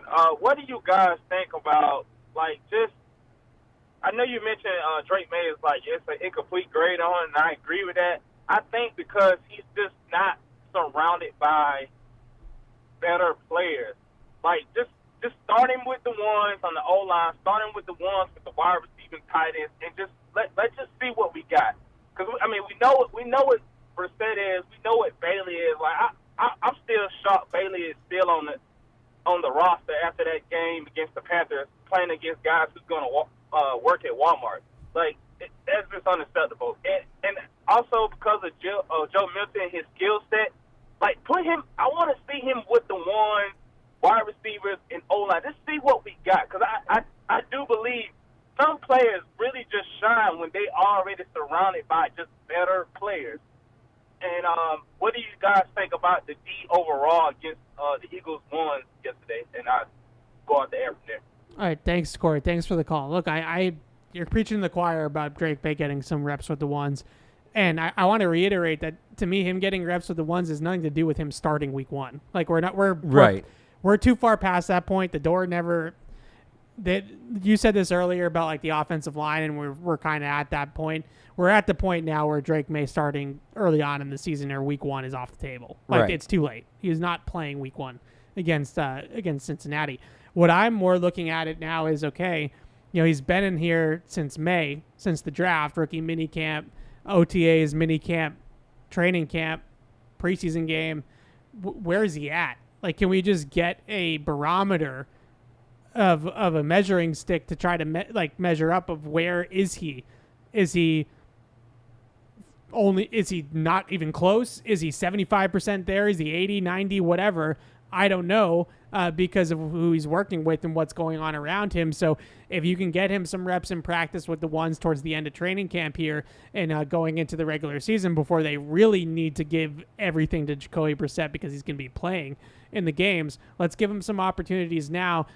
Again, not to even talk about him starting, but just to get to a point where we can feel like we have some information about where he's at. maybe they're looking at the preseason games as that, and maybe, this week, tomorrow, and next Thursday we'll get like a really good look at him in the preseason. He'll play 30 snaps or something like that, and that's where we'll go. But you're preaching to the choir with that. Want to do 3 up, 3 down? Yeah, we got one more call. We'll get that in a second. Let's do 3 up, 3 down. We'll do the ups first, and then we'll take some of these other calls that are coming in, and then we'll go to the downs. This is sort of like for me, this is kind of like going back to the last week, right? Like I don't want to base it off of just one practice or whatever. It's obviously the preseason game too, but so let's call it the last week of Patriots. Football. I weighed the last couple days a little more, but that's fine. My number 1 up, Pop Douglas. Yep. I think the Pop Douglas has come alive. No more red non-contact jersey. He's been, at times, literally unguardable. Like just especially in the slot on the quick hitting stuff over the middle. He's been truly a breath of fresh air. Actually an explosive, energetic receiver, and has been open a ton. And Jacoby Brissett just continues to feed him. He's all right, this is obvious that I'm going where I'm going with the football here. Really excited what I've seen out of Pop. I still think that the 2 biggest things though with him, not to make everything all constantly go negative on everything. What's his early down role? Yep. 1st and 10 from the 25, and they want to run the ball. What? How does he get on the field? How does he factor into a 12 personnel? Is it just we're going to put him out in the field and we're going to have him run jet sweeps and things like that, and that's how we're going to avoid him having to block anybody for real? Or that's fine. But what's his early down role, and how do you feed him and keep him healthy? Right, that's a big thing too. But in terms of actually on the field with these, with the production on the field in practice, Pop Douglas has been on the rise for sure. Yeah, he's been excellent. Matt Dolph had a great line that he's no longer wearing a non-contact jersey, but it doesn't really matter because nobody can touch him anyway. Yeah. The way he's running routes, he's been excellent. It's just how he gets on the field and how he stays on the field. That's the only question. If he stays healthy, he can be a 1,000-yard receiver, but he's got to stay healthy. Yep. All right, who's number 2? I'm going to say, so I'm going to replace Pop in mine because I'd like a 4th, so we'll count Pop for you. Okay. I'm going to say Matthew Judon. Okay. I've been really impressed with him. He's been good. He's had a couple of good practices, had a good practice yesterday. He's clearly very involved, very engaged. He's playing with a ton of effort. For a guy that's in his situation, I mean, you wouldn't know it. You would think the way he's practicing right now, the contract situation was solved. Yeah. And from where we were 3 weeks ago, that's something. Now, what this ultimately turns into in terms of his future, I don't know. But, boy, has he had a good week and a half of camp. Just objectively, as a football player, he's done everything you want to see. Yeah, I really like his energy that he is coming back. I feel like when the contract stuff when S really hit the fan with all that, he didn't feel or seem like Matthew Judon to me in terms of his energy and what he was bringing to the table. And in that respect, looks like he's back into that mindset. Almost makes you wonder if there is something that's been agreed to in handshake agreement about. Well, we've been saying that for weeks now. But maybe it's coming at the end of camp or something. I don't know. It's just odd that all of a sudden he just is on board. Yeah. I still don't know if he's fully on board. Sometimes I look at him and I still feel a little bit of trepidation from him, but he's certainly much, much better. His attitude is much better than where it was at the beginning of camp. So that's number 1 for you. Is Judon? Yeah. Okay. Number 2 for me is Jeremiah Farms. I just wanted to give him a shout out for the game last week, mostly. Yeah. 5 quarterback pressures. He's awesome. Sack, 2 stuffs, 2 drawn holds on back-to-back plays. In that game, he was everywhere. He was the best player on the field for the Patriots defense in a game where they dominated defensively. He was excellent. He's on the team. I don't think that's a question. Yeah, he's going to make the team. He's going to make the team, and maybe they have something with him there. He can play. I wouldn't necessarily put him over the nose all the time. I think he's better suited to play 3 technique and the type of scheme that they want to run. But I was really impressed with him on film and during the game live too. And I just feel like he's a menace. He's really stepped up. We'll see what it looks like in the regular season. And I'm not trying to tell you that it's 1-for-1. Oh, don't worry about Christian Barmore now. Yeah. It's fine. But I do feel like they needed somebody to come out of the woodwork a little bit, step up for Christian Barmore, and Jeremiah Farms has taken that opportunity. All right, so this one, mine's basically based off of practice yesterday. Yeah. Kickoff unit. They gave the Eagles hell. And look, this rule This is so you. This rule is too new for me to know if this is more the Eagles being bad at it or the Patriots being good at it, but they had, 6 kickoffs during that period? Yep. One, Raekwon McMillan comes down the field, forces a fumble. They had another. Yeah, the Eagles didn't like that too much. Where we'll get to that. They had another where they line drive squibbed it, and the way the ball was spinning and where it landed relative to the returners, the returner was so disoriented, he picked up the ball and along the sideline, his next step was out of bounds at the 2-yard line. So you set the defense up at the 2. And then they had another squib kick that looked like it was going to do the same thing.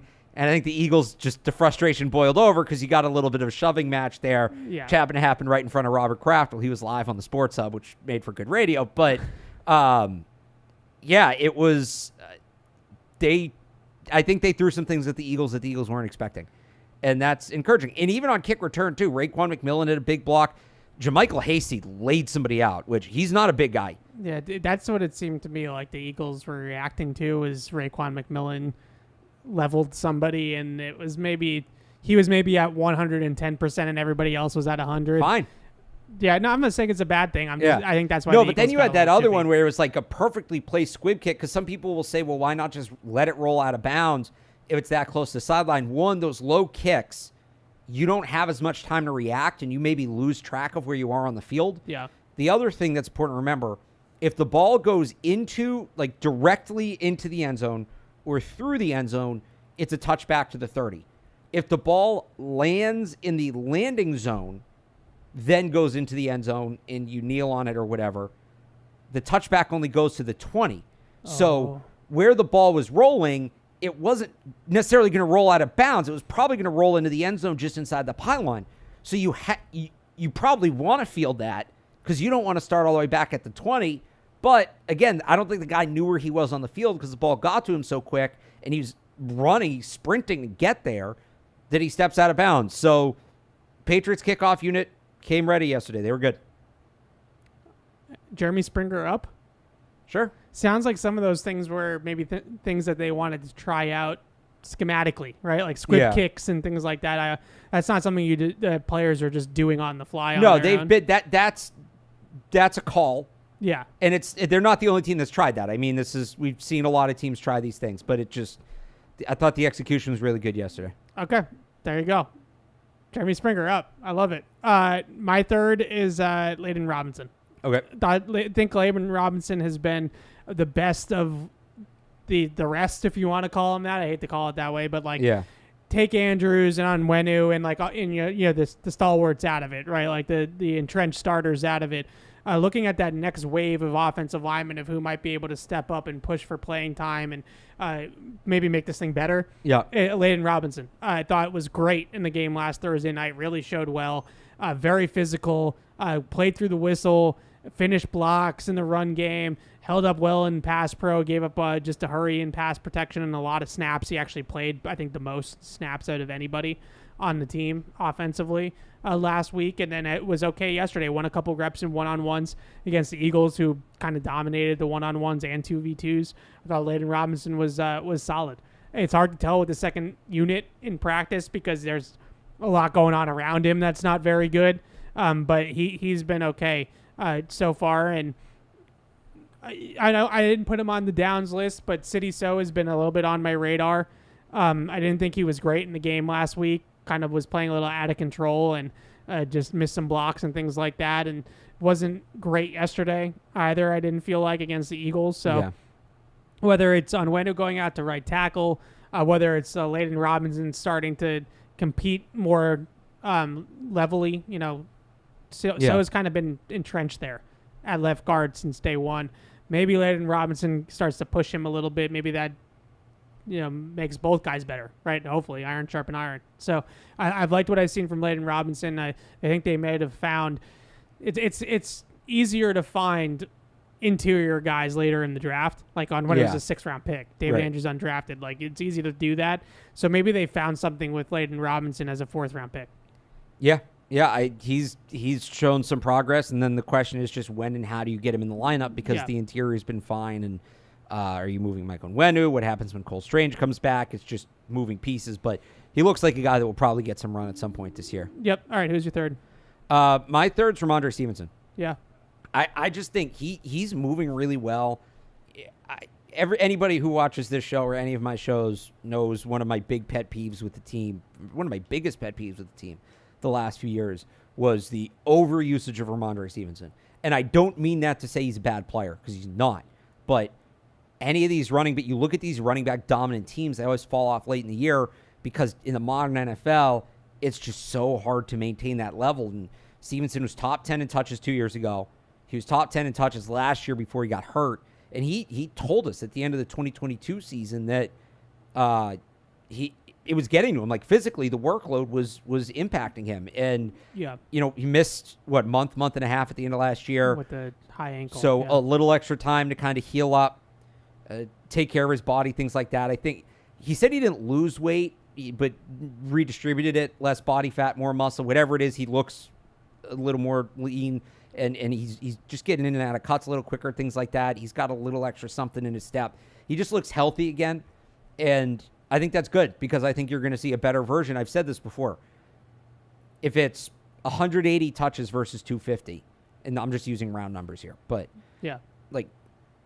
it's not that necessarily I want him touching the ball less because I think he's bad, but I think you get more bang for your buck. I think ultimately those 180 or 200 touches have more value than 250. The 4 to 5 touches a game that could maybe go to another running back, those add up by the time you get to Thanksgiving in December and into January. They have Antonio Gibson now, who I think is a strong second option, who I think the coaching staff will be willing to use. So I think they're in a better position to manage his workload better. I still think he's going to be an important part of the offense. I still think he's going to be very involved. But, I go back to the Bailey Zappi game in 2022 against the Lions where they were up 3 scores with 3 or 4 minutes to go. Game's over. Yeah. And they're just running halfback dive or duo or whatever it was with Ramondre Stevenson. And he's taking big hits. And it's can Kevin Harris not do this? He doesn't need to be taking these big hits and the game is over. I feel like he's gotten a good chance to heal up after 2 very rough years. And I think that bodes well for him this season. Yeah, he's looked good. And I feel like Antonio Gibson has looked as advertised as well. He's looked pretty good too. Yeah. Yeah, so I think both those guys are trending in the right direction for the season. Yeah. And Ramondre Stevenson, to me, just looks a little bit more like he was a couple years ago breaking tackles. In that preseason game, he bounces one outside, breaks the tackle, 11 yards. Those were the types of runs that he was making 2 years ago, in 22 at the beginning and then in 21 even when he was getting those opportunities. And then last year, his yards after contact numbers plummeted. They were just terrible.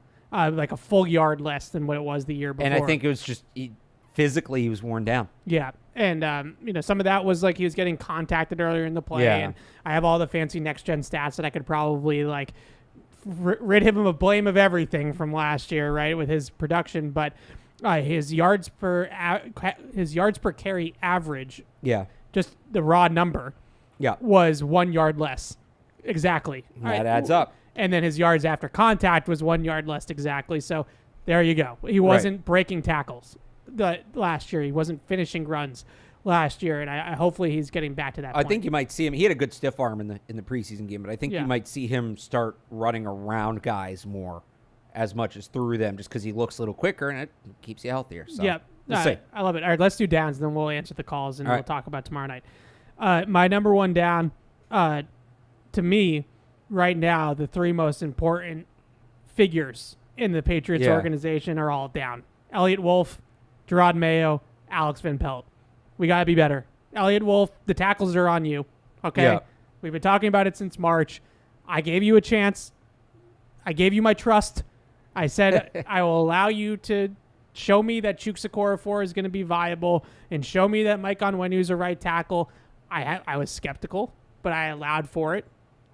Not working, right? Your plan's not working. Chooks is already back to right tackle. Onwenu's already back to right guard. You lied to me, okay? I feel hurt by that, okay?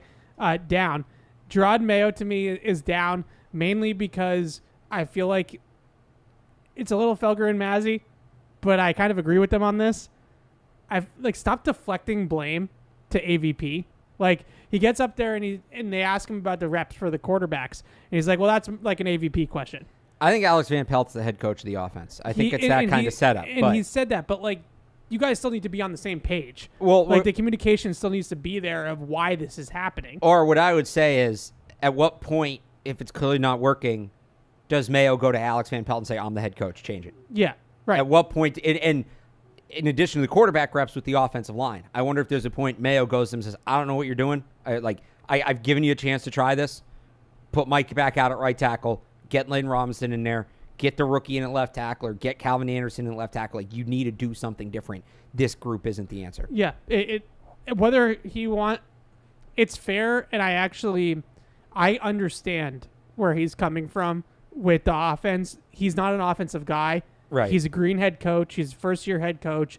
And I actually kind of like that he knows his limitations, right? Like, he knows that he's not trying to coach offense. Like, he knows that that's not his side of the football. But to your point, like, the buck stops with him at the end of the day. And when things aren't working, it is his job to supervise the people that he put in charge to run things. And right now, I don't feel like he's being a very good supervisor, if that makes sense. Yeah. Okay. And then AVP, I don't know what's going on with the quarterbacks. I don't know why Drake May is not playing in preseason games. I have no idea what's going on with the offensive line. That's a train wreck. All of it just seems like a mess right now. The procedural penalties, the 9 penalties I said yesterday, the bot snaps. This is not going to cut it. This is not it. So he's on the down list. Yeah, so I kind of phrased this differently. I was just going to say, like, the plan. Yeah. The plan on offense. Going back to March. Going back to free agency and all of it. Yeah. The things we spent hours about on the show in terms of the tackles and things like that. Like, the personnel plan is coming up short right now. I have a very simple rule. You and I spend a lot of time on this kind of stuff. Yeah. We're probably a little bit more educated on it than most. But we are not coaches and we are not general managers. If we can see the train and we're standing on the tracks and the train is coming and we can see it coming and they can't, that's a problem. Because you and I are not general managers. We're not Elliot Wolf. We weren't raised by our father, who was a Hall of Fame general manager and has been in the league for 20 years scouting, right? And we're not Gerard Mayo, who was a Pro Bowler and then a head coach, and we're not at that level. We get that here. I think some people think we don't, but we get it. Right. We're not on their level. But so if us simpletons... You're telling me all those hours I've logged on Madden mean nothing? Yes. Yeah, that's fair. If us simple folk down here can tell you that this tackle depth chart ain't going to work in an NFL game, then you should know it's not going to work. And now if you're going to sit here and tell me, be patient, Calvin Banks Jr. is coming, Will Campbell's coming, like that's going to be the plan, we're going to worry about this next year, I hear you, but you still need to be at a point where you're functional enough that the rest of the offense... You need a stopgap. You know who they need, ironically, and I kind of wrote this last night in my mailbag, and I'm actually curious what you think of this. Yeah. And I know we got a couple more calls to get, so I'll try to be quick with this. But somebody asked me, is it an organizational failure the Patriots have needed at least one starting tackle since 2019 and refused to address it? And yes and no. I don't know that they refused to address it. I think this all goes back to 18. In 18, so Nate Solder leaves after the 2017 season, right? Yep. In 18, they draft Isaiah Wynn to be the left tackle, and they sign Trent Brown or they trade for Trent Brown, whatever it was, as an insurance plan. And Isaiah Wynn blows out his Achilles in the preseason. Trent Brown gives them really good left tackle play in 2018. All right, they move on from Brown. We drafted Isaiah Wynn. I don't necessarily blame them for not adding another tackle in that window because you used a first-round pick on this guy, and the goal was for him to be the left tackle, and they wanted to give him a chance. So that's 19. That's 20. They bring Trent Brown back, and this is where you maybe go to the organizational failure of it beyond the player development of Isaiah Wynn. Trent Brown almost became a binky. Yeah. They couldn't quit Trent Brown. We have Trent Brown as an option in our back pocket. And I kind of understand it. And I get it. And well, they didn't do that for nothing. They did it because they needed to address quarterback. They needed to address receiver. They needed to address corner. And they basically were able to continuously say, we have Trent Brown for now. We have other significant needs. Let's address the other significant needs, and we have Trent Brown in our back pocket. And what you're seeing, they don't have a Trent Brown now. They continue to address other needs. Quarterback, receiver were needs. They address those. They try to address them receiver to a bigger extent in terms of free agency. I think they went all in on Calvin Ridley and maybe let some other free agents go. but there is no Trent Brown to come save them. And I think that's why they're in this spot now, because maybe it was supposed to be Riley Reif. Maybe it was supposed to be Calvin Anderson, the guys they signed last year.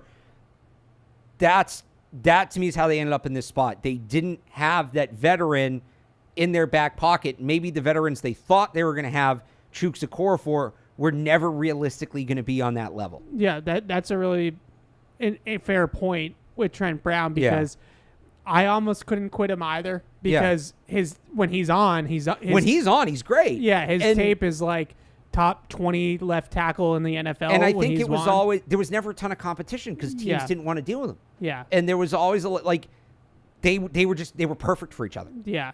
Yeah. And he's not a bad player when he's mentally locked in and he's focused. So it is, you see it and you're like, okay, if we can keep him on the rails, like I get it. The one, and let me just, that's not necessarily me saying they should have re-signed Trent Brown. Yeah. But it's, how did we get to, because I think that relationship was done. Both ways, it was done. Both sides need to move on. When he went out, and I think it was Dakota Randall when he was at Nesson still, like that, you can't give that interview and then come back. Right. Yeah. But how did we get here? Yeah. I think a lot of it is Isaiah Wynn didn't work. You can say they picked the wrong guy, they failed to develop him, whatever you want to call that. Isaiah Wynn didn't work. They were able to lean on Trent Brown where they fixed other holes on the roster, and then the clock ran out on Trent Brown before they were able to actually get that next tackle in place. So my one, if you want to call that mismanagement of assets or a lack of addressing, that's semantics at that point. I'd argue it's more of an asset of mismanagement of assets than a refusal to address. But sure, I guess it's not even a pushback on that. It's just more, I agree with the philosophy or the point that you and I have been doing the draft together for how long? Every single draft we've ever covered together, tackle has been a need. Right. Every single one. Because I think 19 was probably the first full draft we covered together. Yeah. And it was a need then. They drafted Yadni Kajust in the third round of that draft. Right. It's been a need for every single draft since 2019. I'm not necessarily asking them in that span to take a first-round pick again after they took one with Isaiah Wynn, and we're kind of giving that leash to Isaiah Wynn. But they probably should have used another top 100 on a tackle at some point. Well, they try again. So they try. Yadni Kajust had injury issues. Not top 100, but they took 2 in 2020. One was Michael in the 6th round. One was Michael Nwenu, who was never going to be a left tackle. But no, he was a guard in college. Right. He's a guard. The other, or what year? When did they draft Justin Huron? That was 2020. So because they also drafted, didn't they draft William Sherman that year too, or was he 2021? Must have been 21. Okay, so like Justin Huron, you could argue is a guy maybe they gave up on too soon because he was serviceable. He was probably never long term, but they tried. That's where I go back to. They tried loosely. How much do you realistically try? What is the window where it's acceptable to use a premium asset on a player after using a first-round pick at that position? Like, when does 22. Okay, so fair. And so what did they do in 22 before the draft? But I look at 22. Yeah. And you know where I'm going with this. Cole Strange. But if they had drafted Tyler Smith instead of Cole Strange, then we're not in this mess. What did they do in 22 before the draft? What was their first personnel move that offseason? Was it trading Shaq Mason? No, they traded for Trent Brown. Oh. I think that was 22, right? That they traded back for him? Back for him.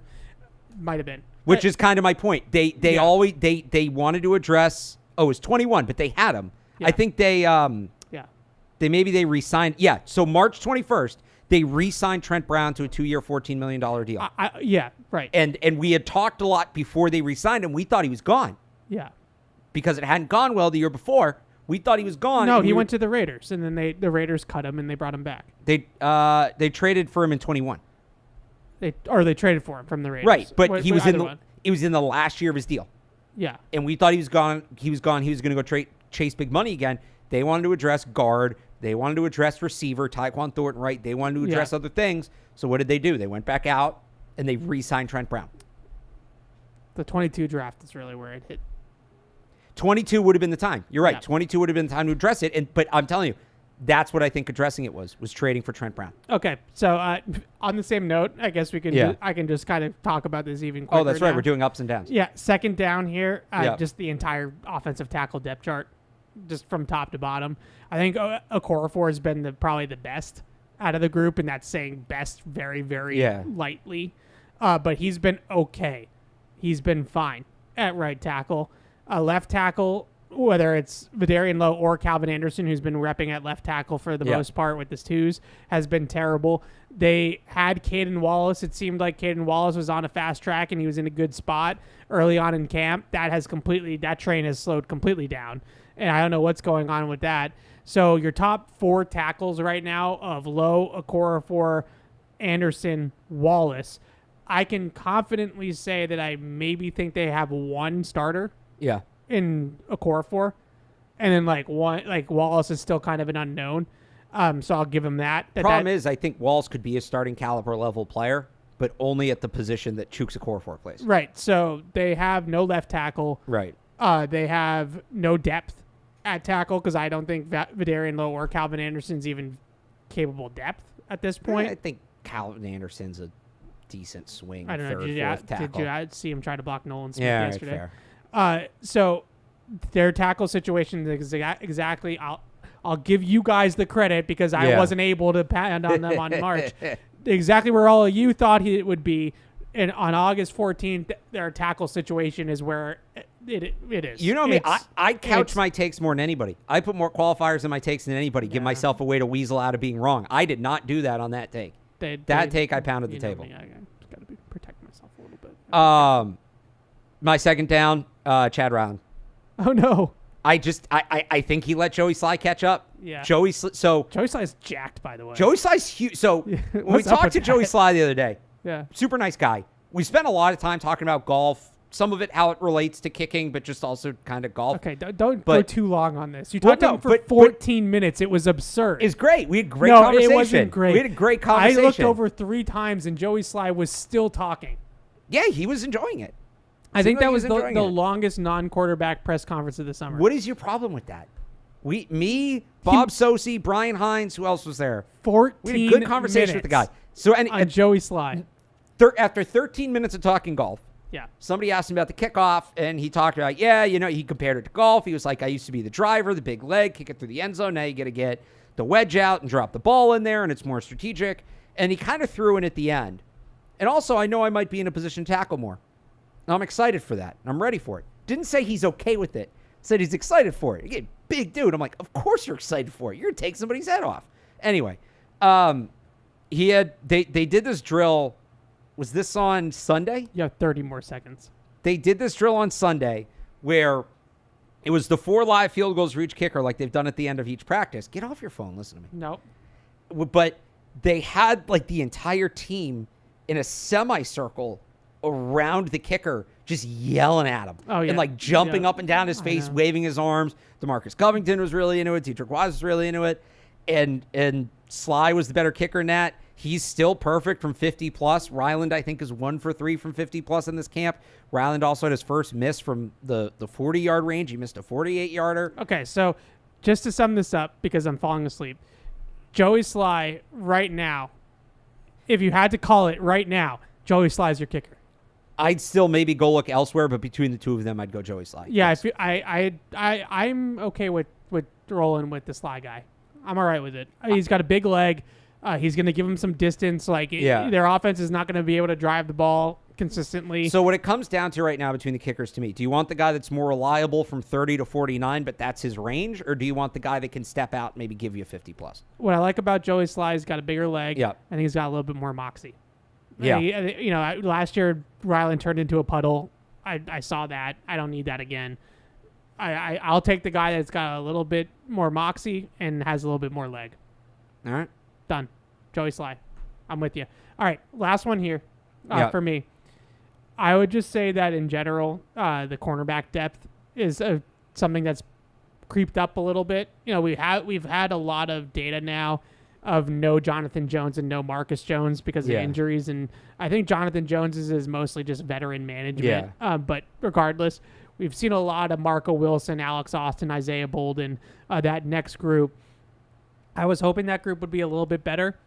And then obviously when you supplement that with Gonzo being just okay in camp and not like dominant in camp, that probably doesn't help things either. Marco Wilson, I'm with you. I think you mentioned this earlier, has probably been the best. Yeah. And I would now probably have him on my roster projection, which I haven't had him on yet. I think he's on for me now. But I'll throw Sean Wade into that too. I didn't mention him. Dial, those guys. It just feels to me like there's still a little bit.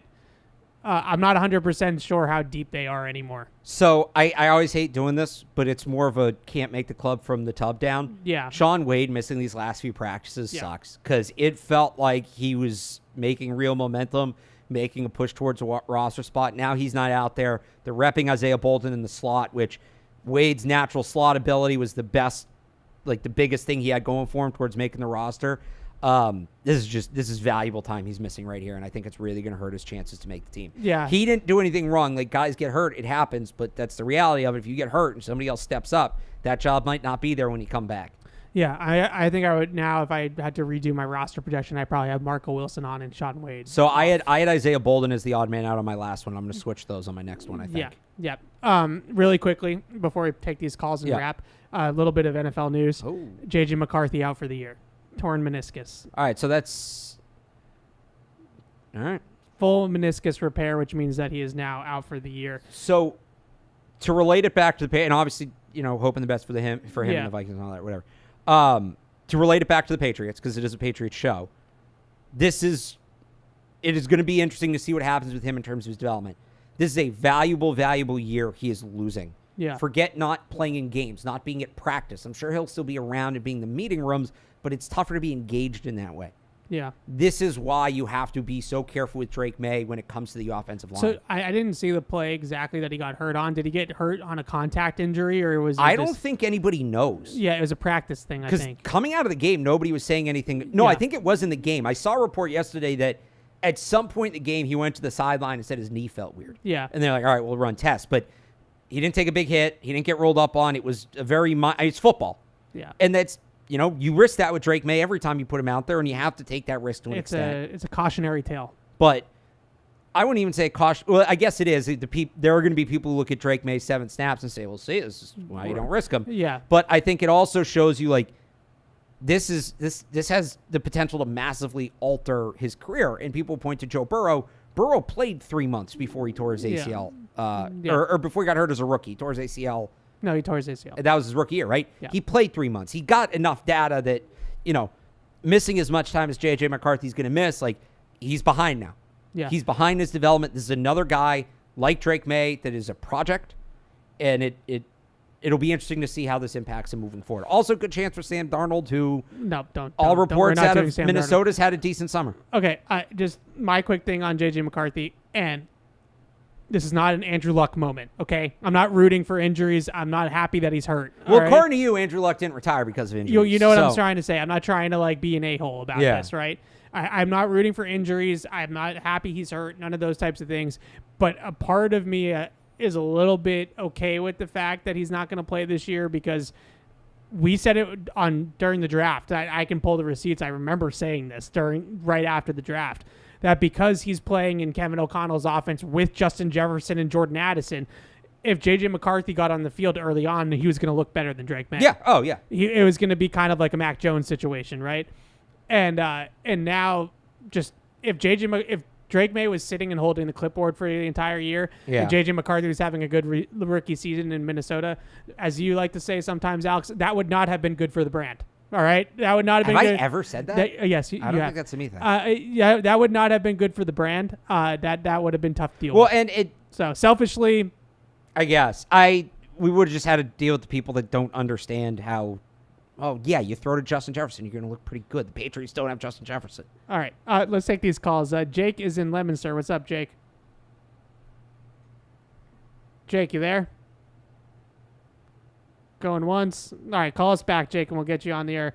Sean is in Vancouver. What's up, Sean? Hey, Alex, I was always with you from the beginning about the problems with the offensive line being a disaster, preventing Drake May from playing right away. And, but I don't see this as a team that's going to make the playoffs, so I don't think you have to wait till the last week of the season. If they could just get this offensive line sorted out, be it week 5, week 6, whenever they do, that's when they should play May, because that's really the priority. We want to see if May is the future, because this team isn't about now; it's about the future, and we need to find that out. So we need to find out if this guy's real. I do have a question for you guys, though. Yep. How has Antonio Gibson looked in pass blocking? Because he's going to be needed as a passing down back. I'll take it off the air. Thank you. Cool. Thanks, Good Sean. question. Good questions. On the first point, just real quick, yeah, that's where I've been, right? Once the offensive line's set, that's what Drake made. And the problem is, it might take more than 5 or 6 weeks to figure this thing out at this point. Right. I think that's where we're at. It might take you 3 months. Yeah, it has nothing to do with the first point that he made about kind of they're not going to be we know they're probably not going to be a playoff team. Like, it's nothing to do with wins, right? It was more about protecting him and keeping him healthy and giving him a chance back there to succeed and all that kind of stuff. And right now, it's hard to envision the offensive line coming together in the short term to make that happen by week 5 or week 6, like he was saying. In terms of blitz pickup for Antonio Gibson, I do feel like he's been used the route a lot more than blitz pickup. Yeah. And I wonder if that's something that AVP in this offense is going to be a little bit different than the old guard was. One, I don't know if it's going to be. Backs didn't play under Belichick until they understood pass protection. Right. They were not allowed on the field, especially in passing situations. Number 2, the Patriots would use the back a lot more than some other teams in blitz pickup, especially recently once James White retired and stuff. So a lot of teams, especially in this West Coast tree, they want to reset things so that the back can get into the pattern. Like, whatever you have to do to release the back and not force the back to stay in and blitz pickup, whether it's remiking, whatever. Like, just do that. We don't want the back to be in the backfield in blitz pickup as much as we can prevent that. Reed is Andy Reid's huge on that. The running backs in Kansas City hardly ever pass block. They're always in the pattern. So I don't know how much they're going to use him in that, but I haven't necessarily watched specifically how he's picked up blitzes and how he's looked in that regard. But it hasn't been noticeably a problem either, I guess is the other way to put it. Yeah, I would agree with you. I don't know that he's had any wow moments in pass pro, but there haven't been many times I've seen him totally blow an assignment either. He's been serviceable, but he hasn't done it a ton. Like you said, it feels like he's mostly been out in the pattern, and I think that's how they're going to use him. And realistically, if they reach a point where they're like, all right, we need the running back to be a part of pass pro, Ramondre Stevenson's one of the better pass blocking running backs in the league.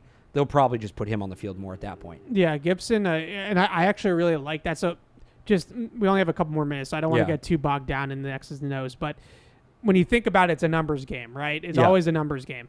And if the back is releasing in the pattern, then somebody has to account for him in coverage. It has to be a player for player in coverage. So in theory, if you always were releasing the back out of the backfield, then the back's guy cannot blitz all the time. Otherwise, that's where you're just going to go with the ball. It's going to be an easy to completion. You're just going to throw hot. Right. So that's how these other teams operate, is that if you're going to blitz and we're going to release the back, well, then we're going to have 5 in the pattern, and you're only going to have 6 guys in coverage, and there's going to be somebody open. Right. And so we'll devise a way that with hot routes and things like that somebody's got to be open at that point. So in theory, you shouldn't have to have the back end to pass protect all the time. Now, there's going to be certain protections that they will, and there's certain instances where they will. But in general, a lot of these teams, like LaFleur, I know for a fact, and Shanahan are 2 guys that they want the quarterback in the center to figure out a way to get the back into the pattern at all times. Like, just remike it, read it, lend it, slide the protection this way, slide it that way. Whatever you got to do.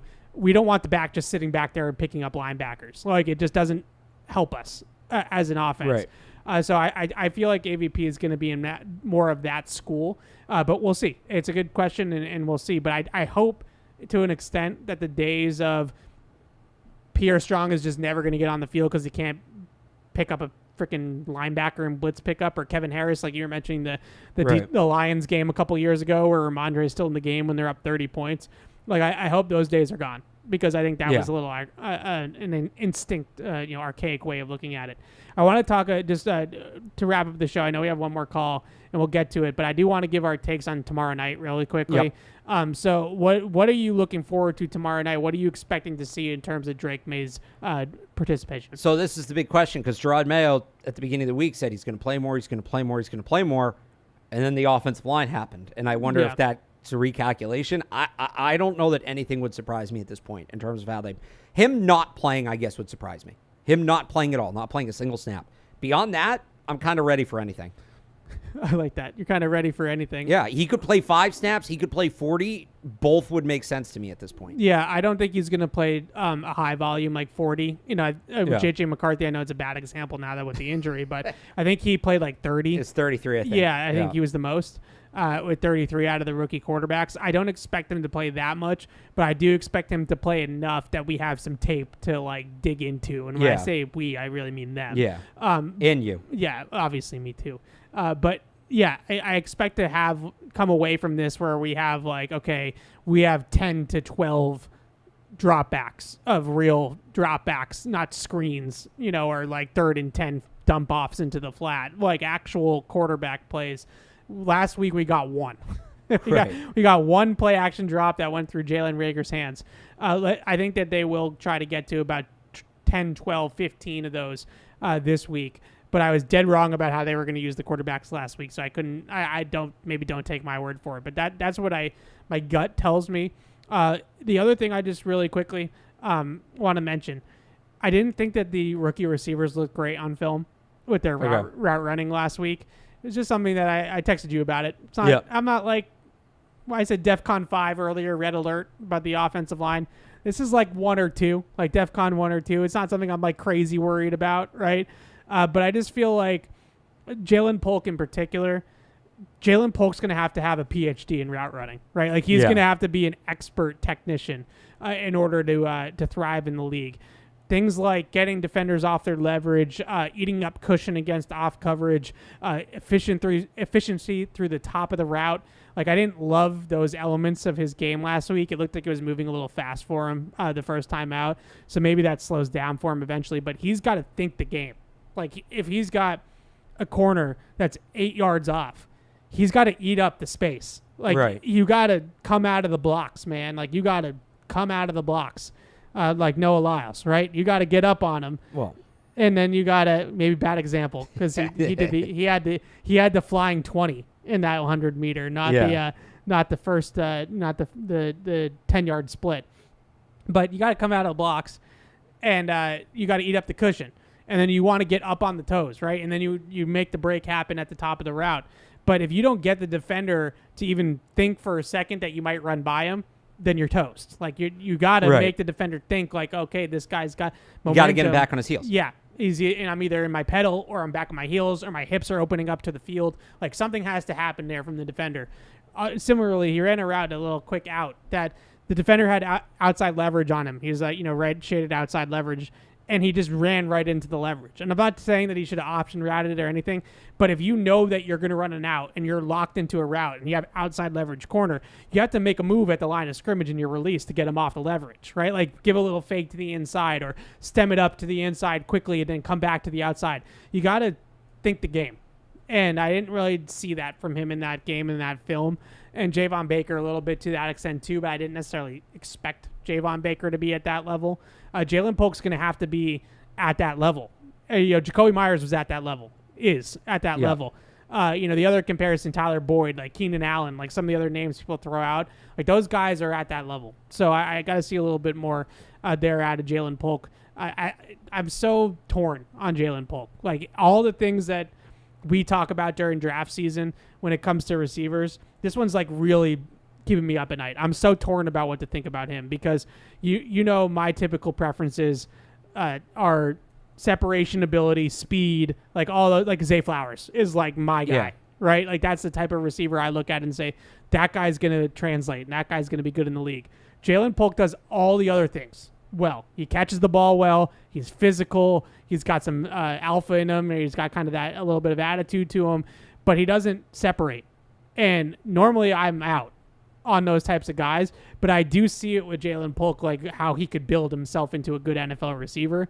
But he's going to have to refine his route running and be like an expert route runner in order to make that happen. So those are a couple things. Is there anybody else other than the quarterbacks that you're looking out for? That third string tight end battle, but we can take this call. I won't run it down. Third string tight end is more important than the call, or no? Take the call. Take the call. All right, John. You're more important than the third string tight end. What do you got? I was actually kind of digging in here, waiting to see what Barth was going to say. Huge fan of both of you guys. I think my wife's sick of hearing both your voices at this point. But I think kind of like my biggest takeaway from listening to your guys' show and the coverage and like the whole Drake May experience, and not to beat like Bill Belichick again because we've done that, but I just think it shows you like how many years I've listened to you guys talk about where they just never addressed like glaring holes on offense, whether it's tackle, offensive line depth, receiver depth, like top-end receiver talent. And I think it's like years and years and years of this like accruing into the point where now you can't even get Drake May out in a preseason game because he's going to get his head ripped off. And like we saw in the joint practice yesterday, like you put him out there with twos, even against another team's number twos, like it's not competitive. So I think people need to, like, I think you guys have done a good job of this. I can't listen to 98.5 anymore, but like you need to pump the brakes and like let Drake May develop, so that way in 2 years we're not sitting around being like, what happened to Drake May? He sees ghosts. He's leaning off his back foot. Like, we just need to calm down. But thank you guys. Love listening to your show. Thanks, John. Thanks for the call. Well said. That's exactly that's a great way to end my first 35 minutes of standing on the ledge of the Tobin Bridge.